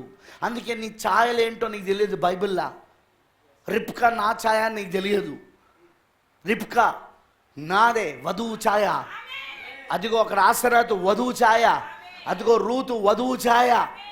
మీకు అర్థమైందని చెప్పింది. అవన్నీ నీకు తెలియలేదు. ఎందుకంటే నిజంగా ఛాయలో నువ్వే ఉన్నావు. నిన్నే ఆయన ఏర్పరచుకున్నాడు అక్కడ. కానీ నీకు ఆ ఛాయ ఏంటో నీకు తెలియలేదు. అందుకే ప్రవక్త వచ్చాడు. వాక్యం ప్రవక్త దగ్గరకు వస్తుంది కాబట్టి అందుకే దేవుడు మనకు ప్రవక్తను పంపి, ఈ వధువుకి ప్రవక్తను పంపి నువ్వు ఎవరో చూపించడం మొదలుపెట్టాడు ఆయన. ఇప్పుడు లేఖనంలో నువ్వు ఎవరో చూపించినప్పుడు నీ కుల వ్యవస్థ ఎక్కడో ఎగిరిపోయింది. నీ ప్రాంతము, నీ కులము, నీ చదువు, నీ జ్ఞానము, నీ డబ్బు, నీ ఆస్తిపాస్తులు అన్నీ ఎక్కడో ఎగిరిపోయినాయి. ఓయ్ వింటున్నారా నేను చెప్పింది? అవన్నీ ఇప్పుడు ఎగిరిపోయినాయి ప్రవక్త వర్తమానంలా. అస్సలు నువ్వు ఎవరువో చూపిస్తున్నది. నువ్వు దేవుని కుమార్తెవు. నువ్వు ఈ దేహంలోకి రాకమునిపే నువ్వు దేవుని కుమార్తెవి. నువ్వు దేవుని కుమారుడివి. నువ్వు ఈ రక్తమాంస శరీరంలోనికి రాకమునిపే, ఇండియాలో నువ్వు పుట్టకమునిపే, హల్లెలూయా, జగత్తు పునాది వేయబడకమునిపే ఆయనలో నువ్వు భాగమై ఉన్నావు. నిత్య జీవము నువ్వు అప్పుడే కలుగున్నావు. అది వర్తమానం నీకు చూపించడం మొదలుపెట్టింది. అర్థమైన వాళ్ళందరూ ఆమేన్ చెప్పండి. హల్లెలూయా. అందుకే ఇక్కడ ప్రవక్త అంటున్నాడు, మెల్కీసెదెకు యాజకుడుగా ఉండెను, కానీ ఆయన యేసుక్రీస్తు ఆయను. మీరు అది దాటిపోయి ఉన్నారు. ఏది? మెల్కీసెదెకు స్థితి నుండి మనం దాటిపోయాం. ఆమేనంటారా? ఎందుకనగా ఆ రూపమందు, ఏ రూపమందు? మెల్కీసెదెకు రూపం. ఆ రూపమందు ఆయన అన్ని సంగతులు ఎరిగుండెను. దానిని ఇంకను మీరు తెలుసుకొనుట ఎన్నడూ జరగలేదు. మీరు ఆదాము వలె నా వలె వచ్చిరి. ఏందట? ఆదాము వలె నా వలె వచ్చిరి. మీరు ఆ గుణలక్షణము నుండి శోధనకు గురి కాబడు శరీరమును ధరించి తిరిగి. ఆదాము థియోఫన్ నుండి రాలేదు. నో సార్, ప్రవక్త చెప్తున్నాడు ఇక్కడ, ఆదాము థియోఫన్ నుండి రాలేదు. మరి ఆదాము ఎక్కడి నుండి వచ్చాడు? దేవుని గుణలక్షణం నుండి రక్తమాంస శరీరంలోకి వచ్చాడు. Praise the Lord. దేవుని గుణలక్షణం నుండి రక్తమాంస శరీరంలోకి వచ్చాడు. ఆమేన్ అంటారా? అర్థమైన వాళ్ళందరూ ఆమేన్ చెప్పండి. ఎందుకు రక్తమాంస శరీరంలోకి వచ్చాడు? శోధనకు గురి కాబడు శరీరమును ధరించితిరి. కానీ ఇక్కడ ఈ జీవితం అంతమైన పిదప, ఏది? రక్తమాంస శరీరంలో ఈ జీవితం ముగించబడిన తర్వాత భూమి మీద ఈ గుడారము కరిగిపోయినను. చదివినాం కదా ఇప్పుడే లేఖనము. భూమి మీద మన నివాస ఈ స్థలము శిథిలమైపోయిన, కరిగిపోయినను. తర్వాత మనకు మరొకటి వచ్చుటకు ఇదివరకే కాచుకొని ఉన్నది. అదే వాక్య దేహమై ఉన్నది. అదే వాక్య రూపమైన శరీరము. ఈ మర్తమైన శరీరం యొక్క పని అయిపోయాక మనం అమర్త శరీరంలోనికి వెళ్ళబోతున్నాం. వింటున్నారా? దాన్ని దాటుకొని వచ్చాం మనం. కానీ అదే యేసుక్రీస్తు దానిలో నుండి వచ్చాడు ఆయన. నీకు ఆయనకు తేడా అదే, మనకు ఆయనకు తేడా అదే. హల్లెలూయా. అర్థమైందని చెప్పింది. ఎందుకు వచ్చాం దీంట్లోకి? శోధన పొందుకోవడానికి. ఇప్పుడు చెప్పండి, శోధనలు వస్తాయా రావా? అసలు దేవుడు నిన్ను ఈ రక్తమాంస శరీరంలోనికి పంపిందే శోధనలు పొందుకోవడానికి. శోధనలు, శ్రమలు, హల్లెలూయా, ఈ కష్టాలు, ఇవన్నిటి ద్వారా నువ్వు దేవుని కుమారుడవని, నువ్వు దేవుని కుమార్తెవని రుజువు చేయబడాలా. నువ్వు దేవుని కుమారుడవని, దేవుని కుమార్తెవని నువ్వు రుజువు చేయబడాలి. హల్లెలూయా. వింటున్నారా? ఆమేన్. అందుకే ప్రవక్త అంటున్నాడు, భూమి మీద ఈ గుడారం కరిగిపోయిన తర్వాత, శిథిలమైపోయిన తర్వాత మన కొరకు మరొకటి ఇప్పుడు ఎదురు చూస్తున్నది. అక్కడికే మనం వెళ్ళుదుము. అది ఏ వాక్యము, లోగాస్ వాక్యం.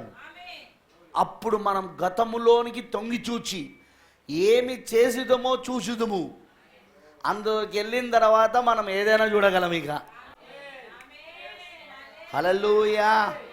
ఇప్పుడు దాన్ని మనం అర్థం చేసుకొనము. ఇప్పుడు మనకు అది అర్థం కాదు, అది ఎట్లనో. ఎందుకంటే మనం ఈ వాక్య శరీరంలో లేం కదా, మనం రక్తమాంస శరీరంలో ఉన్నాం కదా. ఆమేనంటారా? మనం ఎన్నడూ వాక్యముగా మారలేదు. ఆలోచన నుండి డైరెక్ట్గా ఎక్కడికి వచ్చేసాం? మనము రక్తమాంస శరీరంలోకి వచ్చాం. మధ్యలో వాక్యాన్ని మిస్ అయ్యాం. వాక్యమే థియోఫనీ, వాక్యమే లోగాస్. దాన్ని మనం మిస్ అయిపోయినాం. వింటున్నారా? మనం కేవలం మానవుడిగా అయ్యాము, శరీర వాక్యముగా కాదు. శరీర వాక్యముగా కాదు. తేటగా చూడండి. ఆదియందు నువ్వు వాక్యముగా ఉండనిచ్చో ఇప్పుడు నువ్వు వాక్యముగా ఉండజాలవని స్పష్టంగా తెలియచున్నది. అది దేవుని యొక్క ముందు నిర్ణయమును రుజువు చేయుచున్నది. నువ్వు అప్పుడు వాక్యమైతే ఇప్పుడు నువ్వు వాక్యం అవుతావు. అప్పుడు నువ్వు వాక్యం కాకపోతే ఇప్పుడు నువ్వు వాక్యం కాలేవు. సో అందరూ మారాలా? సూర్యపల్లి అంటే కుదరదు. సూర్యపల్లిలో ఉన్న వాళ్ళందరూ మారాలంటే కుదరదు ఇప్పుడు. ఎందుకంటే వాళ్ళు ముందు వాక్యముగా ఉండాలా. వరంగల్లో ఉన్న వాళ్ళందరూ మారాలంటే కుదరదు ఇప్పుడు. మా బంధువులంతా మారాలా, మా స్నేహితులంతా మారాలా, మన రక్త సంబంధాలంతా మారాలంటే కుదరదు ఇప్పుడు. వాళ్ళు మారాలంటే ముందు వాళ్ళు వాక్యమై ఉండాలి అక్కడ. అది దేవుని ముందు నిర్ణయం పైన ఆధారపడి ఉన్నది. ఆమేనంటారా? అందుకే ప్రవక్త ఏమంటున్నాడంటే అది దేవుని యొక్క ముందు నిర్ణయమును రుజువు చేయించినది. చూసారా? నువ్వు ఒక ఆలోచనగా ఉండనిచ్చో వాక్యముగా ఉండలేవు. మొదటగా నువ్వు ఆలోచనగా ఉండవలసి ఉన్నావు. కానీ మీరు చూడండి, శోధనను జయించుటకు నువ్వు థియోఫనీని దాటి రావాల్సి వచ్చేను. ఎందుకంటే థియోఫనీలో శోధన లేదు. అందుకే థియోఫనీని దాటుకొని రావాల్సి వచ్చింది. పాపము ద్వారా శోధించబడుటకు నువ్వు ఇక్కడికి శరీరమందు రావాల్సి వచ్చేను. ఈ శరీరంలోనికి ఎందుకు వచ్చాం? పాపము ద్వారా శోధించబడడానికి. ఎందుకు? నువ్వు దేవుని ఆలోచన, దేవుని గుణలక్షణం అని రుజువు చేయబడడానికి. నువ్వు దేవుని కుమారుడు, దేవుని కుమార్తె అని ఆ శోధనల ద్వారా రుజువు చేయబడడానికి. ఇప్పుడు చెప్పండి, శోధనలు మంచివేనా? శ్రమలు మంచివేనా? నిందలు మంచివేనా? సమస్యలు మంచివేనా? అవన్నీ ఏం చేస్తానా ఇప్పుడు? నిన్ను దేవుని ముందు నిర్ణయాన్ని చూపిస్తాను. నీ జీవితంలో నువ్వు దేవుని ఆలోచన నుండి వచ్చావని, దేవుని గుణలక్షణంలో నుండి వచ్చావని రుజువులు చేస్తావునే. అది ఆమేనంటారా? అందుకే పాపము ద్వారా నువ్వు శోధించబడినప్పుడు నువ్వు ఎవరువో అర్థమవుతుంది, నువ్వేమై ఉన్నావో అర్థమవుతుంది. అందుకే పాపము ద్వారా శోధించబడుటకు నువ్వు ఇక్కడికి శరీరమందు రావాల్సి వచ్చింది. నువ్వు ఎవరువో రుజువు చేయబడి, నువ్వేమై ఉన్నావో రుజువు చేయబడ్డాక ఆయన ఆలోచన అయి ఉన్నావు, ఆయన గుణలక్షణం అయి ఉన్నావని ఆ శోధనల ద్వారా, ఆ పాపము ద్వారా వచ్చే శోధనల ద్వారా, శ్రమల ద్వారా, నిందల ద్వారా, అవమానాల ద్వారా రుజువు చేయబడ్డాక నువ్వు అప్పుడు వాక్య దేహంలోనికి వెళ్తావు. నువ్వు దేవుడికి మహిమ. హల్లెలూయా. తండ్రి నాకు అనుగ్రహించిన వారందరూ నా యొద్దకు వత్తురు, వారిని అంత్య దినమందు నేను లేపదను. చూడు, మొదట నువ్వు అలాగూ ఉండవలసి ఉన్నది. ఆయన ఎలాగో ఒక దశ నుండి మరొక దశలోనికి వచ్చిన క్రమమును చూతువు. లోకం యొక్క పునాది వేయబడక ముందే అతని పేరు గొర్రెపిల్ల యొక్క జీవగ్రంథమందు రాయబడి ఉండెను. అప్పుడు అక్కడి నుండి ఆయన వాక్యముగా థియోఫనీగా మారెను. అనగా కనబడగలడు, అదృశ్యమవగలడు. థియోఫనీ ఏంటో తెలుసా? కనబడగలదు, అదృశ్యం కాగలదు. అప్పుడు ఆయన శరీరధారై తిరిగి మరలా వచ్చెను. అదే శరీరమును ఒక మహిమాన్విత స్థితిలో పునర్ధానమును పొందించెను. క్రమం క్లియర్గా చెప్పాడా ప్రవక్త? ఫస్ట్ ఆయన ఆత్మగా ఉన్నాడు, ఆ ఆత్మగా ఉన్న ఆయన థియోఫనీగా మారాడు. ఈ థియోఫనీలో ఆయన కనబడవచ్చు, అదృశ్యం అవ్వచ్చు. తర్వాత ఆయన శరీరధారిగా వచ్చాడు రక్తమాంస శరీరంలో. ఆ తర్వాత రక్తమాంస శరీరాన్ని మహిమాన్విత స్థితిలోనికి పునరుద్ధానమున పొందించాడు ఆయన. అది యేసుక్రీస్తు వచ్చింది. కానీ నీవు ఆ థియోఫనీని దాటి పాపము ద్వారా శోధించబడినట్లు శరీర మానవుడిగా అయితివి. హల్లెలూయా. అర్థమైన వాళ్ళందరూ ఆమేన్ చెప్పండి. అర్థమైంది అందరికీ? భూమి మీద మన ఈ గుడారం కరిగిపోయినను ఒకటి మన కొరకు ఇదివరకే ఎదురు చూచుచున్నది. ఇప్పుడు మనం చదివిన లేఖనం అదే. 2 కొరింథీయులు 5వ అధ్యాయం 1వ వచనం చదివినామా లేదా? ఆ శరీరములను ఇంకా మనము పొందలేదు. ఓన్లీ శరీరంని నిద్రించిన వాళ్ళే పొందుకున్నారు. ఎవరైతే ఇక్కడ చనిపోతున్నారో, ప్రభువులో నిద్రిస్తున్నారో, వారు ఈ రక్తమాంస దేహాన్ని విడిచిపెట్టి వాక్య దేహంలోనికి వెళ్తున్నారు. అందుకే ప్రవక్త అన్నాడు, ఇంకా మనం దాన్ని పొందుకోలేదు మనం, కానీ ఎత్తబడిన పొందుకోబోతున్నాము. ఎత్తబడిన జరగబోయేది ఏంటిది? ఆ వాక్య శరీరం వచ్చి దీన్ని మింగేయబోతున్నది. ఈ మర్తమైన శరీరాన్ని మింగివేయబోతున్నది. ఆ అమర్త శరీరం వచ్చి మర్తమైన శరీరాన్ని మింగివేసినప్పుడు హల్లెలూయా, అప్పుడు ఇది మహిమాన్విత శరీరముగా మారి, గ్లోరిఫైడ్ బాడీగా మహిమ శరీరంగా మారి మనం ఇక్కడ నుండి కొనిపోబడబోతున్నాం. ఇక వేరే ప్రపంచంలోనికి మనము ప్రయాణం చేయబోతా ఉన్నాం. ఆ ప్రపంచం ఇప్పుడు ఇక్కడే ఉన్నది, కానీ మనం దాన్ని చూడలేము. ఆ ప్రపంచాన్ని మనం తాకలేము. ఎందుకు? కారణం ఏంటిది? ఈ దేహం, ఈ రక్తమాంసాల శరీరము పరిమితి కలిగినది ఇది. కానీ ఆ ప్రపంచాన్ని చూడాలన్నా, ఆ ప్రపంచంలో ప్రయాణం చేయాలన్నా, ఆమేన్, దానికోసం మరొక శరీరం ఉన్నది అక్కడ. గ్లోరీ, హల్లెలూయా. ఆ మరొక శరీరం ద్వారా మనం అందులో ప్రయాణం చేయగలుగుతాం. ఎంత స్పీడ్ ఉంటుందో తెలుసా మన ప్రయాణము? వెలుగు ఎలా స్పీడ్గా ఉంటుందో, వెలుగంత స్పీడ్గా, వెలుగంత వేగముగా మన ప్రయాణం ఉండబోతున్నది. ప్రైజ్ ది లార్డ్, హల్లెలూయా.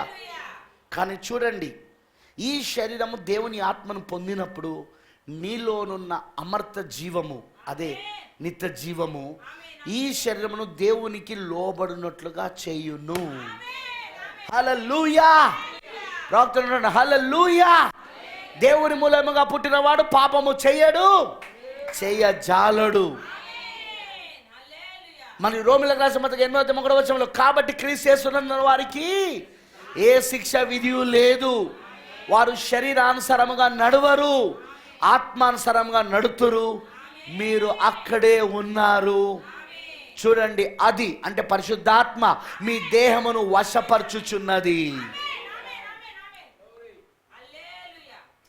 పౌలు గారు అంటున్నాడు, మనకు పరిశుద్ధాత్మను సంచకరువుగా ఇచ్చాడు. ఆ వాక్య దేహము మనకున్నది అనుటకు సంచకరువు. పరలోకమందు దేవుని చేతితో తయారు చేయబడని శరీరం, నిత్యమైన శరీరం, దేవుని చేత కట్టబడినది, చేతి పనితో తయారు చేయబడనిది, వాక్యము నుండి వచ్చిన శరీరం, పలకబడిన మాట నుండి వచ్చిన శరీరం, అది ఇప్పుడు పరలోకమందు మన కొరుకున్నది. అది మనకున్నది అన్నట్టుకు రుజువు ఏంటో తెలుసా? ఇప్పుడు దాని అడ్వాన్స్, అది మనకున్నదనే భయాన పరిశుద్ధాత్మను మనకి ఇచ్చాడు. సంచకరువు అంటే అర్థం ఏంటి చెప్పండి? భయానా, అడ్వాన్స్, భయాన, సంచకరువు. ఎందుకు ఇచ్చాడు ఆయన? ఇప్పుడు ఈ ఆత్మకు ఈ శరీరం లోబడాలి. ఇది ఒక పెద్ద సబ్జెక్ట్. ఇప్పుడు దాన్ని చెప్పడం ఇప్పుడు కుదరదు, కానీ జస్ట్ ఒక పాయింట్ చెప్పి ముగిస్తా. నీ గనక థియోఫనీ ఉంటే, నీ గనక వాక్య శరీరం ఉంటే, వాక్య శరీరం ఎవరికి ఉన్నదంటే దేవుని ఆలోచన, దేవుని గుణలక్షణంగా జగదు పునాది వేయబడి ఉనిపే ఎవరైతే ఏర్పరచబడ్డారో, ఎన్నుకోబడ్డారో దేవునిలో భాగముగా, వాళ్ళకే వాక్య శరీరం ఉన్నది. ఇప్పుడు ఆ వాక్య శరీరంలో ఉన్న వారికే ఆయన ఇప్పుడు ఏం చేస్తున్నాడంటే భయాన్ని ఇస్తున్నాడు. అడ్వాన్స్ ఆ వాక్య దేహం ఉన్న వారికి ఏంటిది అడ్వాన్స్, ఏంటిది భయాన? పరిశుద్ధాత్మ. ఇప్పుడు పరిశుద్ధాత్మ వచ్చి ఏం చేస్తాడు? ఈ దేహాన్ని, ఆ దేహంలో లేదు, ఈ దేహంలా, ఏది రక్తమాంస శరీరంలా, వింటున్నారా? ఈ దేహంలో రక్తమాంస శరీరంలో పరిశుద్ధాత్మ వచ్చినప్పుడు ఈ దేహాన్ని వాక్యానికి లోబడేటట్లు చేస్తాడు. ఎందుకో తెలుసా? నీకు ఆల్రెడీ వాక్య శరీరం అక్కడ ఉంది కాబట్టి. ఇంకో విధంగా చెప్పాలంటే ఆ వాక్య శరీరము, ఆ థియోఫనీ నిన్నిక్కడ ఈ శరీరంలో కంట్రోల్ చేస్తూ ఉన్నది. అందుకే ఈ శరీరము వాక్యానికి లోబడుతుంది. నేను అందుకే అంట, వధువు ఇలాగ ఉండాలని ఉంటే అలాగనే ఉండాలా. వాక్యములో ఎలా ఉండాలని ఉందో వధువు అలాగనే ఉంటుంది, అంతే. దానికి ఆల్టరేషన్స్ లేవు, దానికి మాడిఫికేషన్స్ లేవు, దానికి చేర్పులు కూర్పులు లేవు, దానికి తీసివేయడాలు కలపడాలు లేవు. ఇక అలా ఉండాలంటే అలానే ఉండాలంతే. ఎందుకు? పరిశుద్ధాత్మ భయాన ఆ వాక్య దేహములో భాగం. ఈ పరిశుద్ధాత్మ ఎవరు? ఆ వాక్య దేహములో భాగం. అడ్వాన్స్ ఇప్పుడు నీకు ఇచ్చాడు ఆయన. ఇప్పుడు ఆ భయాన వచ్చి ఏం చేస్తా ఉన్నది? ఈ దేహములో ఈ రక్తమాంస శరీరమును వాక్యానికి లోబడినట్లు చేస్తా ఉన్నది. అర్థమైన వాళ్ళందరూ జాగ్రత్తగా ఆమెన్ చెప్పాలి. అందుకే నువ్వు పరిశుద్ధాత్మ బాప్సం పొందుకోవాలంటే ముందు నీకు వాక్య దేహం ఉండాలి. నీకు వాక్య దేహం ఉండాలంటే నువ్వు ముందు దేవుని గుణలక్షణమై, దేవుని ఆలోచన అయి ఉండాలి, దేవుని ముందు నిర్ణయంలో ఉండాలి. అక్కడ నువ్వు దేవుని ముందు నిర్ణయంలో ఉంటే, దేవుని గుణలక్షణముగా ఉంటే, దేవుని ఆలోచనగా ఉంటే, నువ్వు ఈ యొక్క రక్తమాంస శరీరంలోనికి వచ్చినప్పుడు నీకు ఒక వాక్య దేహం అక్కడ ఉన్నది. ఇప్పుడు ఆ వాక్య దేహము, ఆ వాక్య శరీరం, వాక్య రూపంలో ఉన్న శరీరము, దాని అడ్వాన్స్ దేవునికి ఇచ్చాడు ఇక్కడ. అది నీకున్నదన్నకు ఆయన భయానగా పరిశుద్ధాత్మ నీకు ఇచ్చాడు. ఇప్పుడు పరిశుద్ధాత్మ వచ్చి ఏం చేస్తాడు? ఈ దేహాన్ని, ఇది దేవుని ఆలయము కాబట్టి, ఇందులో దేవుని ఆత్మ నివసిస్తుంది కాబట్టి వాక్యానికి లోబడినట్లు చేస్తాడు. అందుకే వీళ్ళు శరీరానుసరమైన మనసులు కలిగిన వాళ్ళు కాదు, వీళ్ళు ఆత్మానుసరమైన మనసులు కలిగి ఉంటారు. వీళ్ళు భూ సంబంధమైన వాటిపైన మనసు పెట్టారు, వీళ్ళు పరలోక సంబంధమైన వాటిపైన మనసు పెడతారు. వీళ్ళ గురించి పాస్టర్కి తలనొప్పి ఉండదు. వాక్యం చెప్పుడుతోటే లోబడతారు. ఐ సబ్మిట్ యు లార్డ్, నేను సమర్పించుకుంటాను ప్రభువా నీకు. ఆ వాక్యం నాలో నెరవేర్పు జరగాల ప్రభువా, అది నాలో క్రియల రూపంలోకి రావాలా ప్రభువా, అది ఖచ్చితంగా నాలో క్రియా రూపాన్ని దాల్చుకోవాలా ప్రభువా. ఇదిగో ఈ దేహాన్ని సజీవ యాగముగా నీకు అర్పించుకున్నానా దేవా. వాళ్ళతో ప్రాబ్లం లేదు. ఎవరితో ప్రాబ్లం ఉంటుంది చెప్పాలా? పాస్టర్ గారు వాక్యం మీద వాక్యం చెప్పుకోక తాగుడు గురించి ఎందుకు మాట్లాడిండే, పొట్టి జాకెట్ల గురించి ఎందుకు మాట్లాడిండు, అమ్మాయిల డ్రెస్సుల గురించి, నా కూతురుని చూసాక చెప్తున్నదంతా అమ్మాయి డ్రెస్సుల గురించి ఎందుకు మాట్లాడుతున్నాడు, ఆ సిగరెట్ గురించి, ఆ బీడీ గురించి ఎందుకు మాట్లాడుతున్నాడు, మా గురించేగా. ప్రాబ్లం ఏందిరా వీడంటే, వీడి చర్చికి వస్తున్నాడు కానీ వీడికి వాక్య దేహం లేదు. వీడికి వాక్య దేహం ఎందుకు లేదు, వాక్య రూపంలో ఉన్న శరీరం ఎందుకు లేదంటే అసలు దేవుని గుణలక్షణం కాదు, దేవుని ఆలోచన కాదు. మనమే వాడిని తీసుకొచ్చి నీళ్ళలో ముంచిపెట్టినాం అక్కడ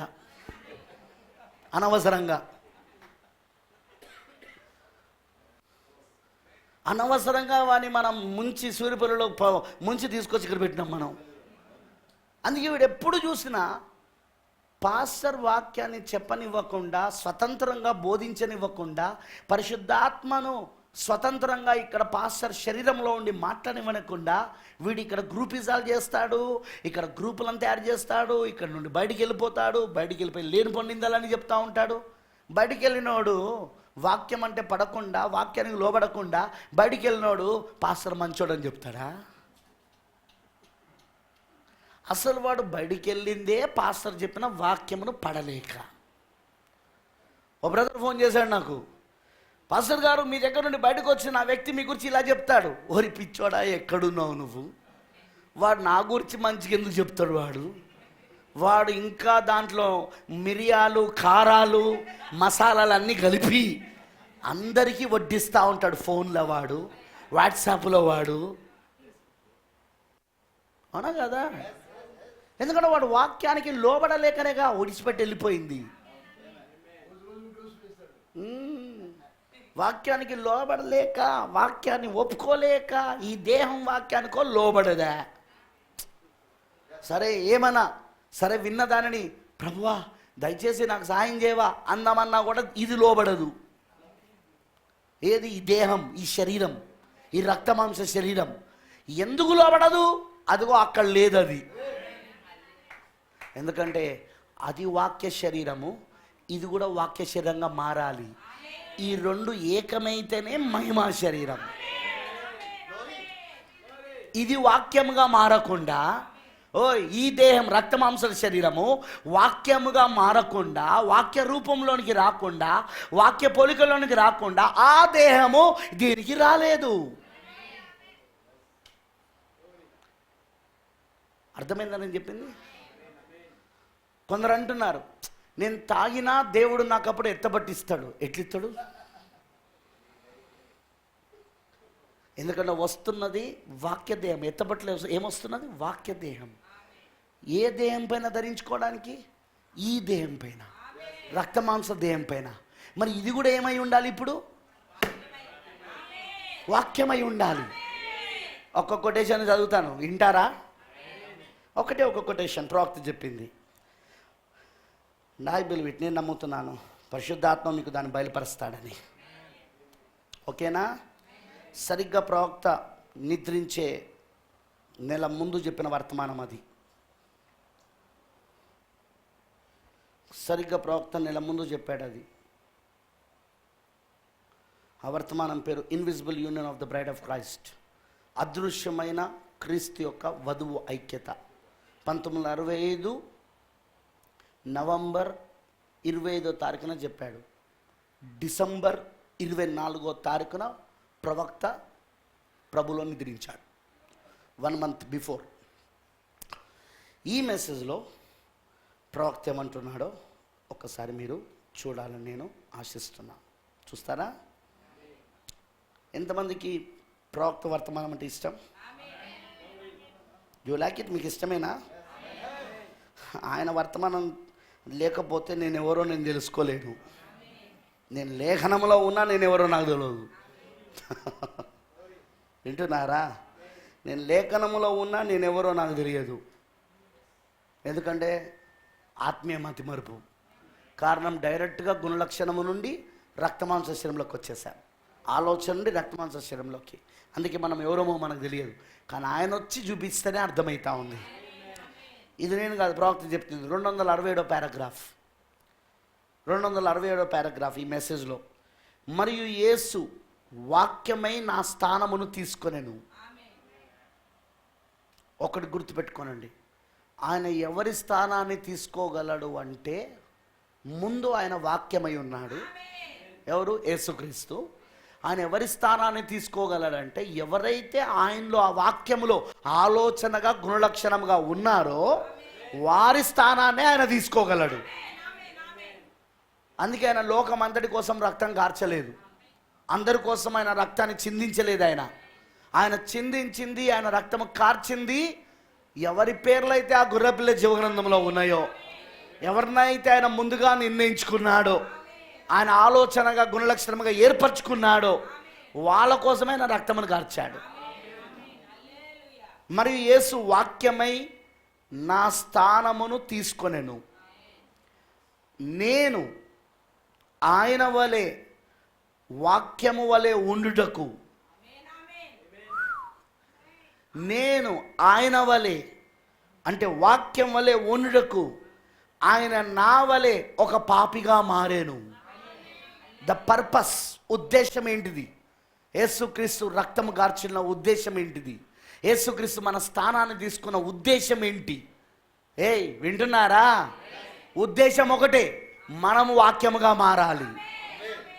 అందుకే ఆయన మన స్థానాన్ని, పాపి స్థానాన్ని తీసుకున్నాడు. దాని ద్వారా ఆయన పాపి స్థానమును తీసుకొని మనల్ని ఆయన వాక్య స్థానంలోనికి తీసుకొస్తున్నాడు. మనని ఆయన వాక్యం వలె మారుస్తా ఉన్నాడు. ఆయన వలె మారుస్తా ఉన్నాడు ఇప్పుడు ఆయన. ఓకే, కలవరిలో అది మొదలైంది. కలవరిలో మొదలైంది అది. నిన్ను నన్ను ఆయన వాక్యం వలె మార్చడానికి, నిన్ను నన్ను ఆయన రూపంలోనికి మార్చడానికి, ఆయన వలె మార్చడానికి ఆయన నీ స్థానం, నా స్థానాన్ని తీసుకున్నాడు. ఆయన పాపి వలె మారాడు. ఆయన నేను ఆయన వలె వాక్యం వలె ఉండుటకు ఆయన నా వలె ఒక పాపిగా మారేను. ఆమేన్. దానిని నేను నిజముగా ఉండవలెను. Let me hold true to it. దానికి నేను సత్యవంతుడుగా ఉండనిమ్ము.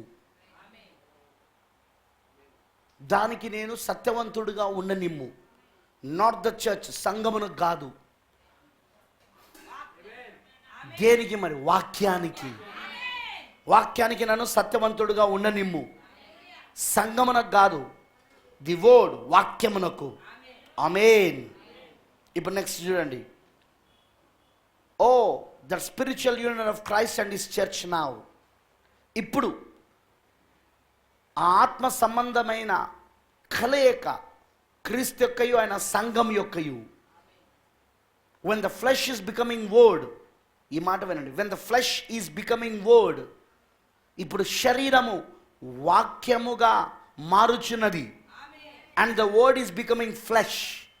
మరి ఇప్పుడు వాక్యము శరీరం అవుతున్నది. మేనిఫెస్టెడ్, విండికేటెడ్, ప్రత్యక్షపరచబడింది, రుజువు చేయబడింది. పైనను ఆయన నేను అని చెప్పుకుంటూ వచ్చాడు. ఇప్పుడు ఆ నేను అని చెప్పుకుంటూ వచ్చిన దాన్ని ఏమంటున్నాడో తెలుసా? ఇప్పుడు ఆయన సంఘములో, ఇప్పుడు క్రీస్తుతో కూడా ఆయన ఆత్మీయ కలయికలో ఉన్నాడు. శరీరము వాక్యముగా మారుచున్నది, వాక్యము శరీరమగుచున్నది. వింటున్నారా? అందుకే ఇప్పుడు ఈ శరీరం ఏం కావాలా? వాక్యముగా మారాలి. ఇది శరీరం వాక్యంగా మారాలంటే ముందు వాక్యము శరీరము కావాలి. మరి వాక్యము శరీరం ఎలా అవుతుంది? హోలీ గోస్ట్, పరిశుద్ధాత్మ. పరిశుద్ధాత్మ ఏం చేస్తాడు? ఈ దేహంలోనికి వచ్చినప్పుడు, రక్త మాంసంలోకి వచ్చినప్పుడు ఈ శరీరాన్ని వాక్యానికి లోబడేటట్లు చేస్తాడు. ఈ శరీరాన్ని వాక్యానికి లోబడేటట్లుగా చేసినప్పుడు, వాక్యానికి ఇది పూర్తిగా లోబడేటట్లుగా, పూర్తిగా ఇది వాక్యం యొక్క కంట్రోల్లోనికి, వాక్యం యొక్క వశములోనికి ఇది వచ్చినప్పుడు, అప్పుడు ఈ శరీరం వాక్యంగా మారుతూ ఉంటుంది. కారణం మనం పొందుకోబోయేది ఆ వాక్య దేహమై ఉన్నది. అది అంటే ఈ శరీరం వాక్యంగా మారకుండా దాన్ని పొందుకోలేం మనం. సో ఎత్తబడుట అనున్నది వాక్యానికి లోబడకుండా ఉండటోళ్ళకు కాదు. ఈ శరీరంలో నేను వ్యభిచారం చేసిన, ఈ శరీరంలో నేను అబద్ధాలు మాట్లాడినా, ఈ శరీరంలో నేను మోసాలు చేసిన, ఈ శరీరంలో నేను ఆ పాపాలన్నీ చేసిన, ఏం కాదు, నేను ఎత్తబడతా. జరగదు సార్. సూత్రం అట్లా పనిచేయదు. సూత్రం అట్లా పెట్టలేదు దేవుడు. ఎందుకంటే దేవుడు తన సూత్రముల ప్రకారంగా పనిచేస్తాడు. దేవుడు తన సిద్ధాంతాల ప్రకారంగా పనిచేస్తాడు. ఆయన పెట్టిన సిద్ధాంతాలు, ఆయన పెట్టిన సూత్రాల ప్రకారముగానే దేవుడు పనిచేస్తూ ఉంటాడు. ఆయన ఇప్పుడు ఆయన సూత్రం ఏంటో తెలుసా? వాక్యము శరీరమగుచున్నది, శరీరం ఇప్పుడు వాక్యముగా మార్చున్నది. అది ఇప్పుడు ప్రత్యక్షపరచబడుతున్నది, రుజువు చేయబడుతున్నది. ఎవరిలో? విలియం బ్రెన్నామ్లో. You catch it? మీరు పట్టుకున్నారా? ఇలా అంటున్నాడు, ఈరోజు ఏమి జరగను అని బైబుల్ చెప్పి ఉన్నదో ఆ ప్రత్యక్షత నిరూపించబడుట ఒక్కొక్క రోజు జరుగుతూనే ఉన్నది. అదేదో ఈ రాత్రి వచ్చేసింది నాకు, అది కాదు. ఒక్కొక్క రోజు జరగాలి అది, దినదినము జరగాలి అది. It will happen day by day. ఏంటిది అది? డే బై డే ఏం జరుగుతూ ఉంటుంది? దినదినం ఏం జరుగుతూ ఉంటుంది? వాక్యము శరీరం అవుతూ ఉంటుంది, శరీరము వాక్యం అవుతూ ఉంటుంది. అర్థమైందని చెప్పింది బ్రదర్. ఇది ఎందుకు వాక్యము శరీరం అవడం, శరీరం వాక్యం అవడం? మరి ఆ వాక్య దేహం వచ్చి దీన్ని మింగాలంటే మరి ఇది కూడా వాక్యానికి లోబడి ఉండాలిగా. ఈ శరీరం వాక్యము వశములో ఉండాలి కదా, పరిశుద్ధాత్మ వశములో ఉండాలి కదా. ఎందుకంటే ఈ దేహము కూడా దేవుని ఆలయము కదా. మీ దేహము దేవుని ఆలయమై ఉన్నది, దేవుని ఆత్మ మీలో నివసించుచున్నదని మీరు ఎరుగరా? ఈరోజు తప్పుడు బోధలు చాలా ఉన్నాయి. ఆ బోధలు ఏంటో తెలుసా? ఎత్తబడట వచ్చినప్పుడు మనం ఎట్లా వెళ్ళిపోతామండి ఎత్తబట్లోకి. ఎట్లా వెళ్ళిపోతావు? ఈ దేహము వాక్యానికి లోబడకుండా, ఈ దేహము ఈ శరీరం వాక్యముగా మారకుండా నువ్వు ఎలా వెళ్తావు? ఎలా అక్షయ శరీరం వచ్చి ఈ క్షయమైన శరీరాన్ని మింగేస్తుంది?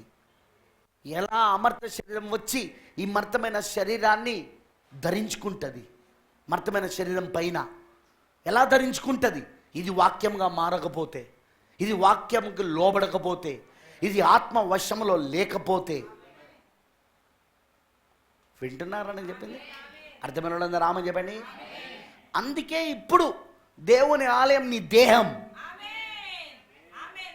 ఇప్పుడు దేవుని ఆలయం నీ దేహం. ఇప్పుడు దేవుని ఆత్మ మీలో నివసిస్తున్నది. అందుకే పౌలు అన్నాడు, ఇక నువ్వు జీవించువాడను నేను కాదు, క్రీస్తు యేసే నాలో జీవిస్తున్నాడు. బ్రతుకుట క్రీస్తే, చావైతే మేలే. బ్రతుకుతేనో క్రీస్తే. క్రీస్తేమే ఉన్నాడు, వాక్యమై ఉన్నాడు. బ్రతుకుతే వాక్యమే, లేకపోతే చావైతే మేలే. నాకు లోకంలో ఉన్నవాని కంటే మీ దేహంలో ఉన్నవాడు గొప్పవాడు. అవునంటారా? అర్థమైన వాళ్ళందరూ రామని చెప్పండి. మీ దేహమే దేవుని ఆలయము, దేవుని ఆత్మ మీలో నివసించుచున్నదని మీరు ఎరుగరా? అంటే ఒక వ్యక్తి వాక్య దేహాన్ని పొందుకోవాలంటే ముందు రక్త మాంసాల దేహం వాక్యంగా మారాలి. పూర్తిగా వాక్య వశంలోనికి వెళ్ళిపోవాలి, పూర్తిగా ఆత్మ వశంలోనికి వెళ్ళిపోవాలి, పరిశుద్ధాత్మ వశంలోనికి. పరిశుద్ధాత్మ వశంలోకి వెళ్ళకుండా దేహము, ఈ దేహం రక్తమాంస దేహము పరిశుద్ధాత్మ వశంలోనికి వెళ్ళకుండా ఉంటే ఏంటి పాస్టర్ గారు? నో ర్యాప్చర్, శరీర మార్పు లేదు, ఎత్తబడుట లేదు. Simple, very simple. అంటే మా ఆయన చెప్పినట్టు నేను వినాలగా? వినొద్దు. వాక్యం చెప్పినట్టు. అసలు ఆయన ఎవరంటే మీ ఆయన వాక్యం. నిన్ను సృష్టించిన వాడు నీకు భర్త అయి ఉన్నాడు. ఆయన చెప్పినట్టు నువ్వు కొడితే 2 సార్లు కొడతాడు, 3 సార్లు కొడతాడు, 4 సార్లు కొడతాడు, నెల రోజులు కొడతాడు. పడు. వాక్యం నీ కోసం దెబ్బలు తినలేదా? నీ పాపముల కోసము రక్తము గార్చలేదా? నీ కోసం అన్ని, నీవు పాపివై ఉండి నీ కోసమైన అన్ని దెబ్బలు తింటే, అన్ని గాయాలు పొందుకుంటే పరిశుద్ధుని కోసం నువ్వు పడలేవా? ఆయన పరిశుద్ధుడండి, ఆయన కోసం 2 దెబ్బలు తినలేవా? కొట్టని మీ ఆయన, తిట్టని మీ ఆయన. ఎందుకంటే ఈ దేహం పైన నీకు హక్కు లేదు, ఈ దేహం పైన ఆయనకే హక్కు ఉంది. కారణం విలువ పెట్టిన రక్తము చేత ఆయన నిన్ను కొని ఉన్నాడు. ఈ సాకులు చెప్పేటోళ్ళందరూ ఎత్తబడరు. మా ఆయన మారలేదు, మా ఆవిడ మారలేదు, మా అత్తగారు మారలేదు, సారీ, ఎత్తబడరు. ఎందుకంటే దేవుని సూత్రానికి అది సరిపోదు. ఈ దేహంలో దెబ్బలు తిన్న వాళ్ళని ఎంతమందిని చూపించాలో నేను బైబిల్లో? క్రీస్తు కోసం, వాక్యం కోసం. నువ్వు కూడా వాక్యం కోసమేగా మీ ఆయనతో దెబ్బలు తినేది. పడు. 2 దెబ్బలు పడితే ఏమవుతుంది నీకు? 2 తిట్లు పడితే ఏమవుతుంది నీకు? అదిగో వాళ్ళ దేహాలలో ఉన్నందుకు తిట్లు పడ్డారు, దెబ్బలు పడ్డారు, చంపబడ్డారు కూడా. ఎవరు? ప్రవక్తల దేహాలలో. ఆది అపోస్తలుల దేహాలలో ఆయన ఉన్నందుకు వాళ్ళు కూడా అలానే తిట్లు పడ్డారు, అలానే నిందలు అనుభవించారు, అలానే దెబ్బలు తిన్నారు, చంపబడ్డారు. మరి వాళ్ళందరూ వాక్యం కోసం, క్రీస్తు కోసం అవన్నీ పొందుకుంటే నువ్వెందుకు పొందుకోవు?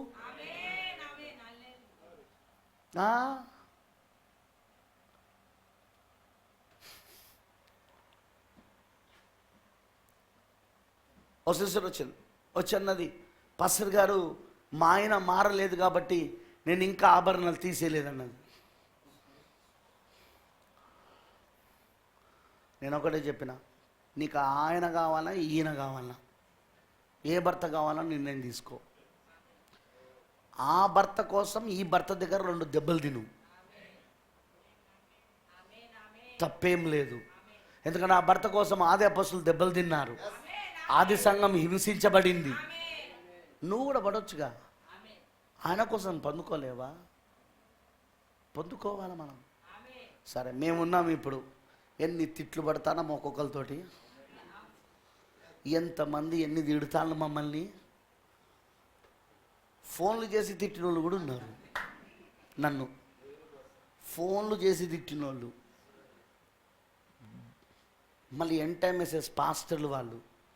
ఓడు ఫోన్ చేసి అంటాడు, మీ అందరినీ AK-47తో కాల్చి పడేయాలని అంటాడు. వానికి ఏ ఆత్మ వచ్చిందంటే కయ్యోన ఆత్మ.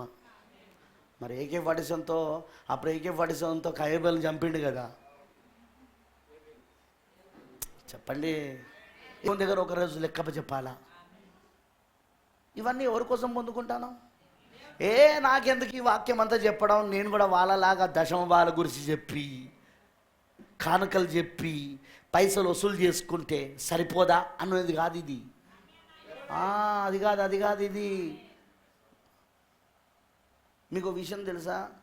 చాలా మెసేజ్ చర్చలలో మీటింగ్లు ఎందుకు పెడుతున్నారో తెలుసా? ప్రసంగికులను ఎందుకు పిలుస్తున్నారో తెలుసా? దశమ భాగాలను గురించి చెప్పించుకోవడానికి. నేను మొన్న మీటింగ్ జరిగిన తర్వాత వాళ్ళకి ఫోన్ చేసిన.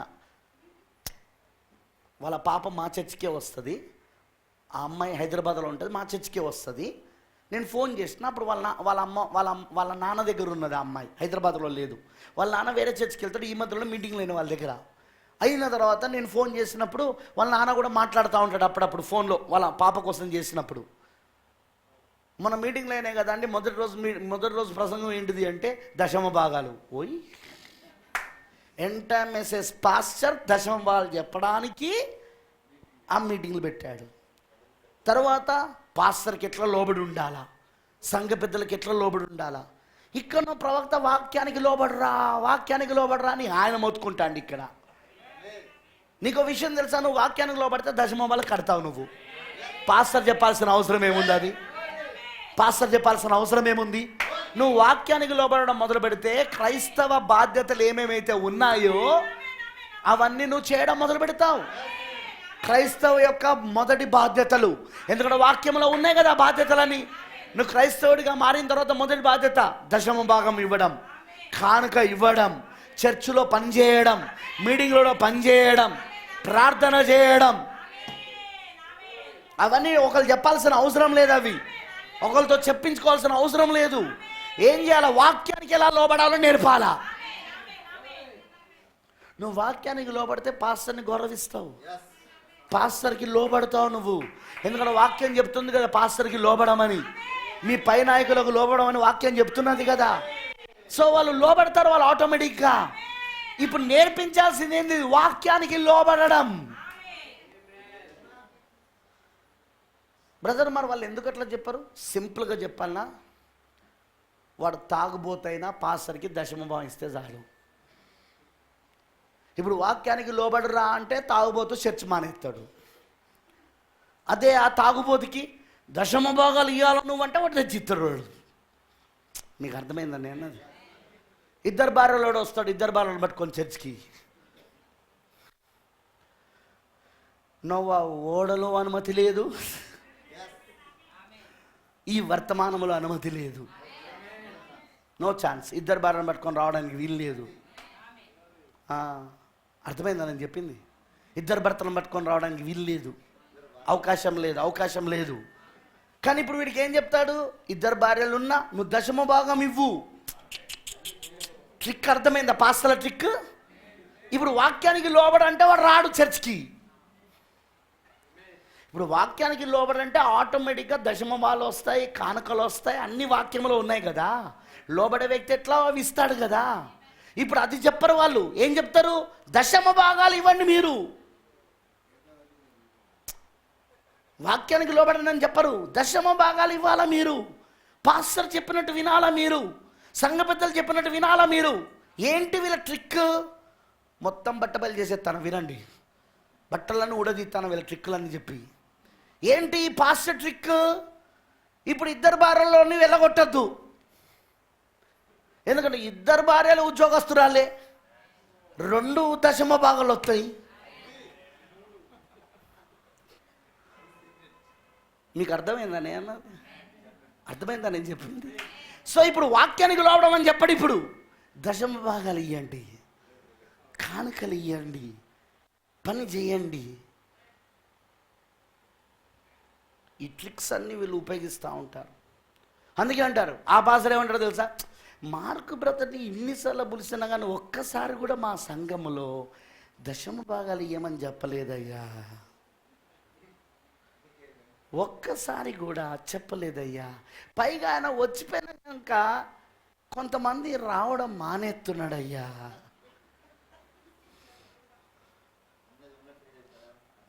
ఎందుకు మానేస్తున్నారు? క్వశ్చన్ అది. దేహము వాక్యానికి లోబడతలేదు, పరిశుద్ధాత్మకు వశపరచబడతలేదు. అందుకు వాళ్ళు సంఘాన్ని విడిచిపెట్టి వెళ్ళిపోతారు. వాళ్ళు అది జరగకూడదు. ఎందుకంటే వాళ్ళు వెళ్ళిపోతే దశమభాగం పోయినట్టేగా. వాళ్ళు వెళ్ళిపోతే పనులు ఎవరు చేయాలా? వాళ్ళు వెళ్ళిపోతే కానుకలు ఎవడు ఇవ్వాలా? మీటింగ్లకు మార్బ్రదర్ ఇస్తారా ఏమన్నా?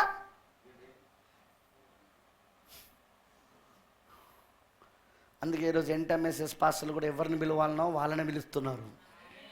నేను ప్రతిదీ అబ్జర్వ్ చేస్తా. ఈ పాస్టర్ ఇతన్ని ఎందుకు పిలిచాడు? ఈ పాస్టర్ ఇతను పిలవడానికి ఇతని దగ్గర ఏముంది అసలు? ఈ పాస్టర్ ఏ లాభంతో పిలుస్తున్నాడు? సంఘ క్షేమాభివృద్ధి కోసం పిలువడు ఈ పాస్టర్. సంఘ క్షేమాభివృద్ధి కోసము లేకపోతే వాళ్ళు పరిశుద్ధులు సంపూర్ణ కోసం పిలువాడు. వేరే లాభాలు ఉన్నాయి ఈ పాస్టర్ ద్వారా. దానికోసం పిలుస్తాడు, దానికోసం పులిపిటిస్తాడు. కానీ అలాంటి వాని పులిపిట్లు, అలాంటి వాని బల్ల వాంతులతో నిండి ఉన్నది. దేవునికి ఉమ్మువేను ఉద్దేశిస్తున్నాడు. వాంతొస్తాంది అక్కడ. ఎవరిని పడితే వాడిని పులిపిటి దగ్గర పిలవడానికి వీల్లేదు. సంఘం యొక్క క్షేమాభివృద్ధి అంటే ఆయన వచ్చిపోయిన తర్వాత తాగుబోతులు కూడా మా చర్చకొస్తున్నారు. అందరూ దశమ భాగిస్తున్నాడు. అది కాదు. సంఘం అంటే క్రీస్తు శరీరం. క్రీస్తు శరీరం క్షేమాభివృద్ధి చెందాలా. ఇక్కడున్న లోకల్ బాడీ కాదు, ఇక్కడున్న స్థానిక వ్యక్తులు కాదు. ఎందుకంటే స్థానిక గుంపులో ఎప్పుడు 3 రకాలు ఉంటాయి. ప్రవక్త చెప్పలేదా? ప్రతి గుంపులో 3 రకాల వాళ్ళు ఉంటారు. విశ్వాసులు ఉంటారు, అవిశ్వాసులు ఉంటారు, వేషధారులు ఉంటారు. వాక్యం ఏం చేస్తూ ఉంటుంది? అవిశ్వాసాలను వెళ్ళగొడతా ఉంటుంది, వేషధారులను వెళ్ళగొడతా ఉంటుంది. విశ్వాసులను క్రీస్తు రూపంలోనికి మలుస్తూ ఉంటుంది, విశ్వాసులను క్రీస్తు పోలికలోనికి మలుస్తూ ఉంటుంది. వాక్యం వారిలో శరీరం అవుతుంది, వాళ్ళ శరీరం వాక్యంగా మారుతూ ఉంటుంది. వారు దేవుని యొక్క సజీవమైన మందిరాలుగా ఉంటారు. అదిగో అలాంటి పరిచర్యనే నిజమైన పరిచర్య. దేవుని చేత పిలువబడిన సేవకుడు, దేవుని చేత ఏర్పరచబడి పిలువబడి 5 రకాల పరిచర్యలో అతన్ని వాడుకుంటున్న దేవుడు ఆయన. మిగతాలు వచ్చిపోతే కొంతమందో వచ్చిపోయినందుకు 20,000 30,000 ఇచ్చిపోతారు మీటింగ్ల ఖర్చు. ఆ తర్వాత పోయిన తర్వాత చెక్కులు పంపుతారు. మీకేం లేదు బ్రదర్, పాస్టర్ గారు ఇక్కడ మాకు కుర్చీలు లేవు. కుర్చీలు ఎంత అవుతాయి బ్రదర్? 10,000 అవుతాయి. బ్రదర్ నీ అకౌంట్ నెంబర్ ఇవ్వు, నీకు పంపించేస్తా. వాళ్ళు వస్తే కుర్చీలు వస్తాయి, వాళ్ళు వస్తే ఈ చర్చికి నేను చూస్తానా, ఏం లేవు, కిటికీలు వస్తాయి, వాళ్ళు వస్తే ఏసీలు వచ్చేస్తాయి, వాళ్ళు వస్తే పాస్టర్ గారికి కొత్త బండి వచ్చేస్తుంది, ఈఎంఐలు కడతారు కార్లకు. బా, ఏమి క్షేమాభివృద్ధి అండి. ఇప్పుడు ఈ పాస్టర్ ఏమంటాడో తెలుసా? ఆ అయ్యగారు అంటే అయ్యగారు, ఆయన అయ్యగారు, ఆయన అసలు అయ్యగారు, ఆయనకున్నంత ప్రేమ వరంగల్ మార్గారికి ఎక్కడిది? ఆయన ప్రేమలో అసలు మన వరంగల్ మార్గాలు పనిచేయరండి. ఆగు, వాడు డబ్బు ఇవ్వడం మానేస్తే నీ ప్రేమ ఏందో బయటపడుతుంది. వాడు చచ్చిపోతే నీ ప్రేమ ఏందో బయటపడుతుంది. ఇక మళ్ళీ ఇంకోని వెతుక్కుంటాడు అట్లాంటి ప్రేమ కలిగిన వాళ్ళను. బ్రదర్, అది కాదు. ఈ దేహం వాక్యంగా మారితేనే ఎత్తబడుట. ఎందుకంటే వస్తున్నది వాక్య దేహం, ఇది కూడా వాక్యంగా మారాలి. అప్పుడు అది వచ్చి దీనితో ఏకమైనప్పుడు మహిమాశరంగా మారి మనం వెళ్ళిపోతాం. మీకు సూత్రం అర్థమైందా? అందుకే ఇప్పుడు వాక్యం ఏమవుతుంది? ఈ దేహాలలో ప్రత్యక్షపరచబడుతున్నది. అందుకే ఇక నేను కాదు జీవిస్తుంది, క్రీస్తే నాలో జీవిస్తున్నాడు. ఇక నేను కాదు ఈ పని చేస్తుంది, క్రీస్తే చేస్తున్నాడు. వాక్యం నాలో నెరవేర్పు జరుగుతూ ఉన్నది. ప్రవచనాలు నాలో వ్యక్తపరచబడతా ఉన్నది. ఎలా ప్రవచనాలు ఎలా వ్యక్తపరచబడుతున్నాయి? నెరవేర్పు జరుగుల ద్వారా. యేసుక్రీస్తు రక్తమాంస శరీరంలో ప్రవచనాలు వ్యక్తపరచబడ్డాయా? ప్రవచనాలు నెరవేర్పు జరిగినాయా? వాక్యం ఆయనలో శరీరమైనదా?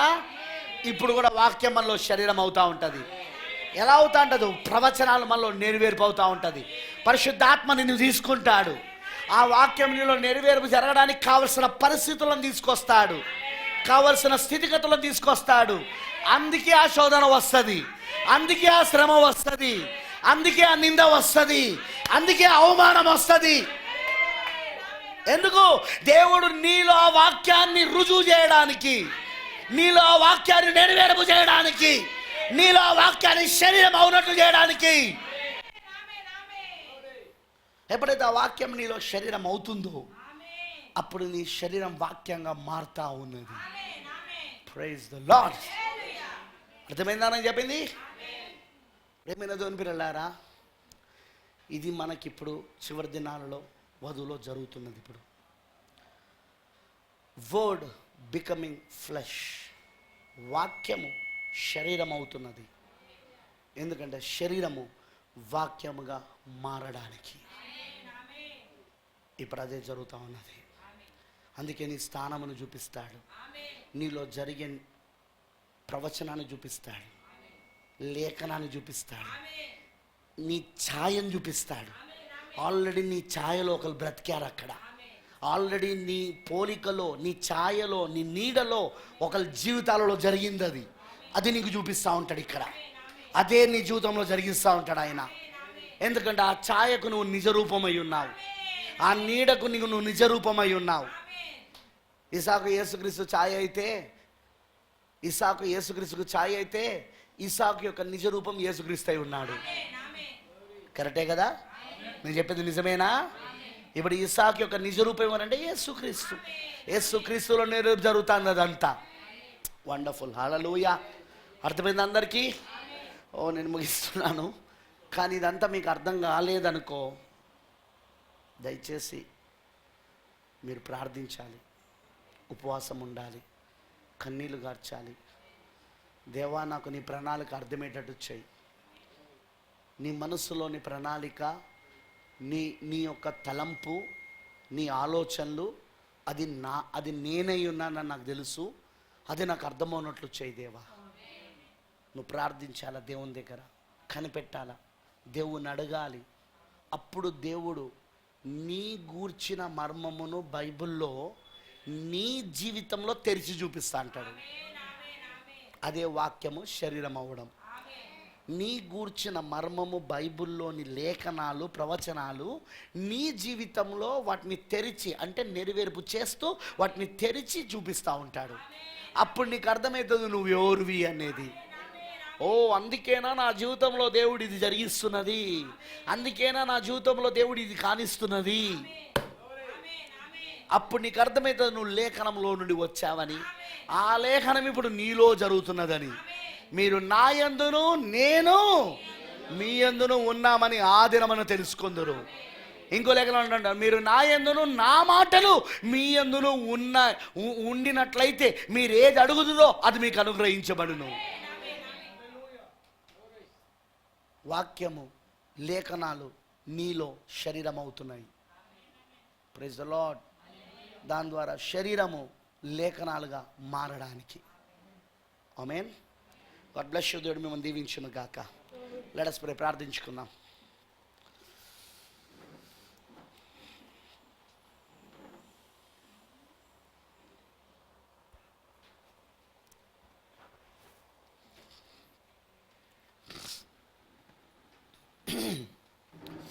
Thank you Lord. Thank you Jesus. పూర్తిగా దేవునికి సమర్పించుకోండి.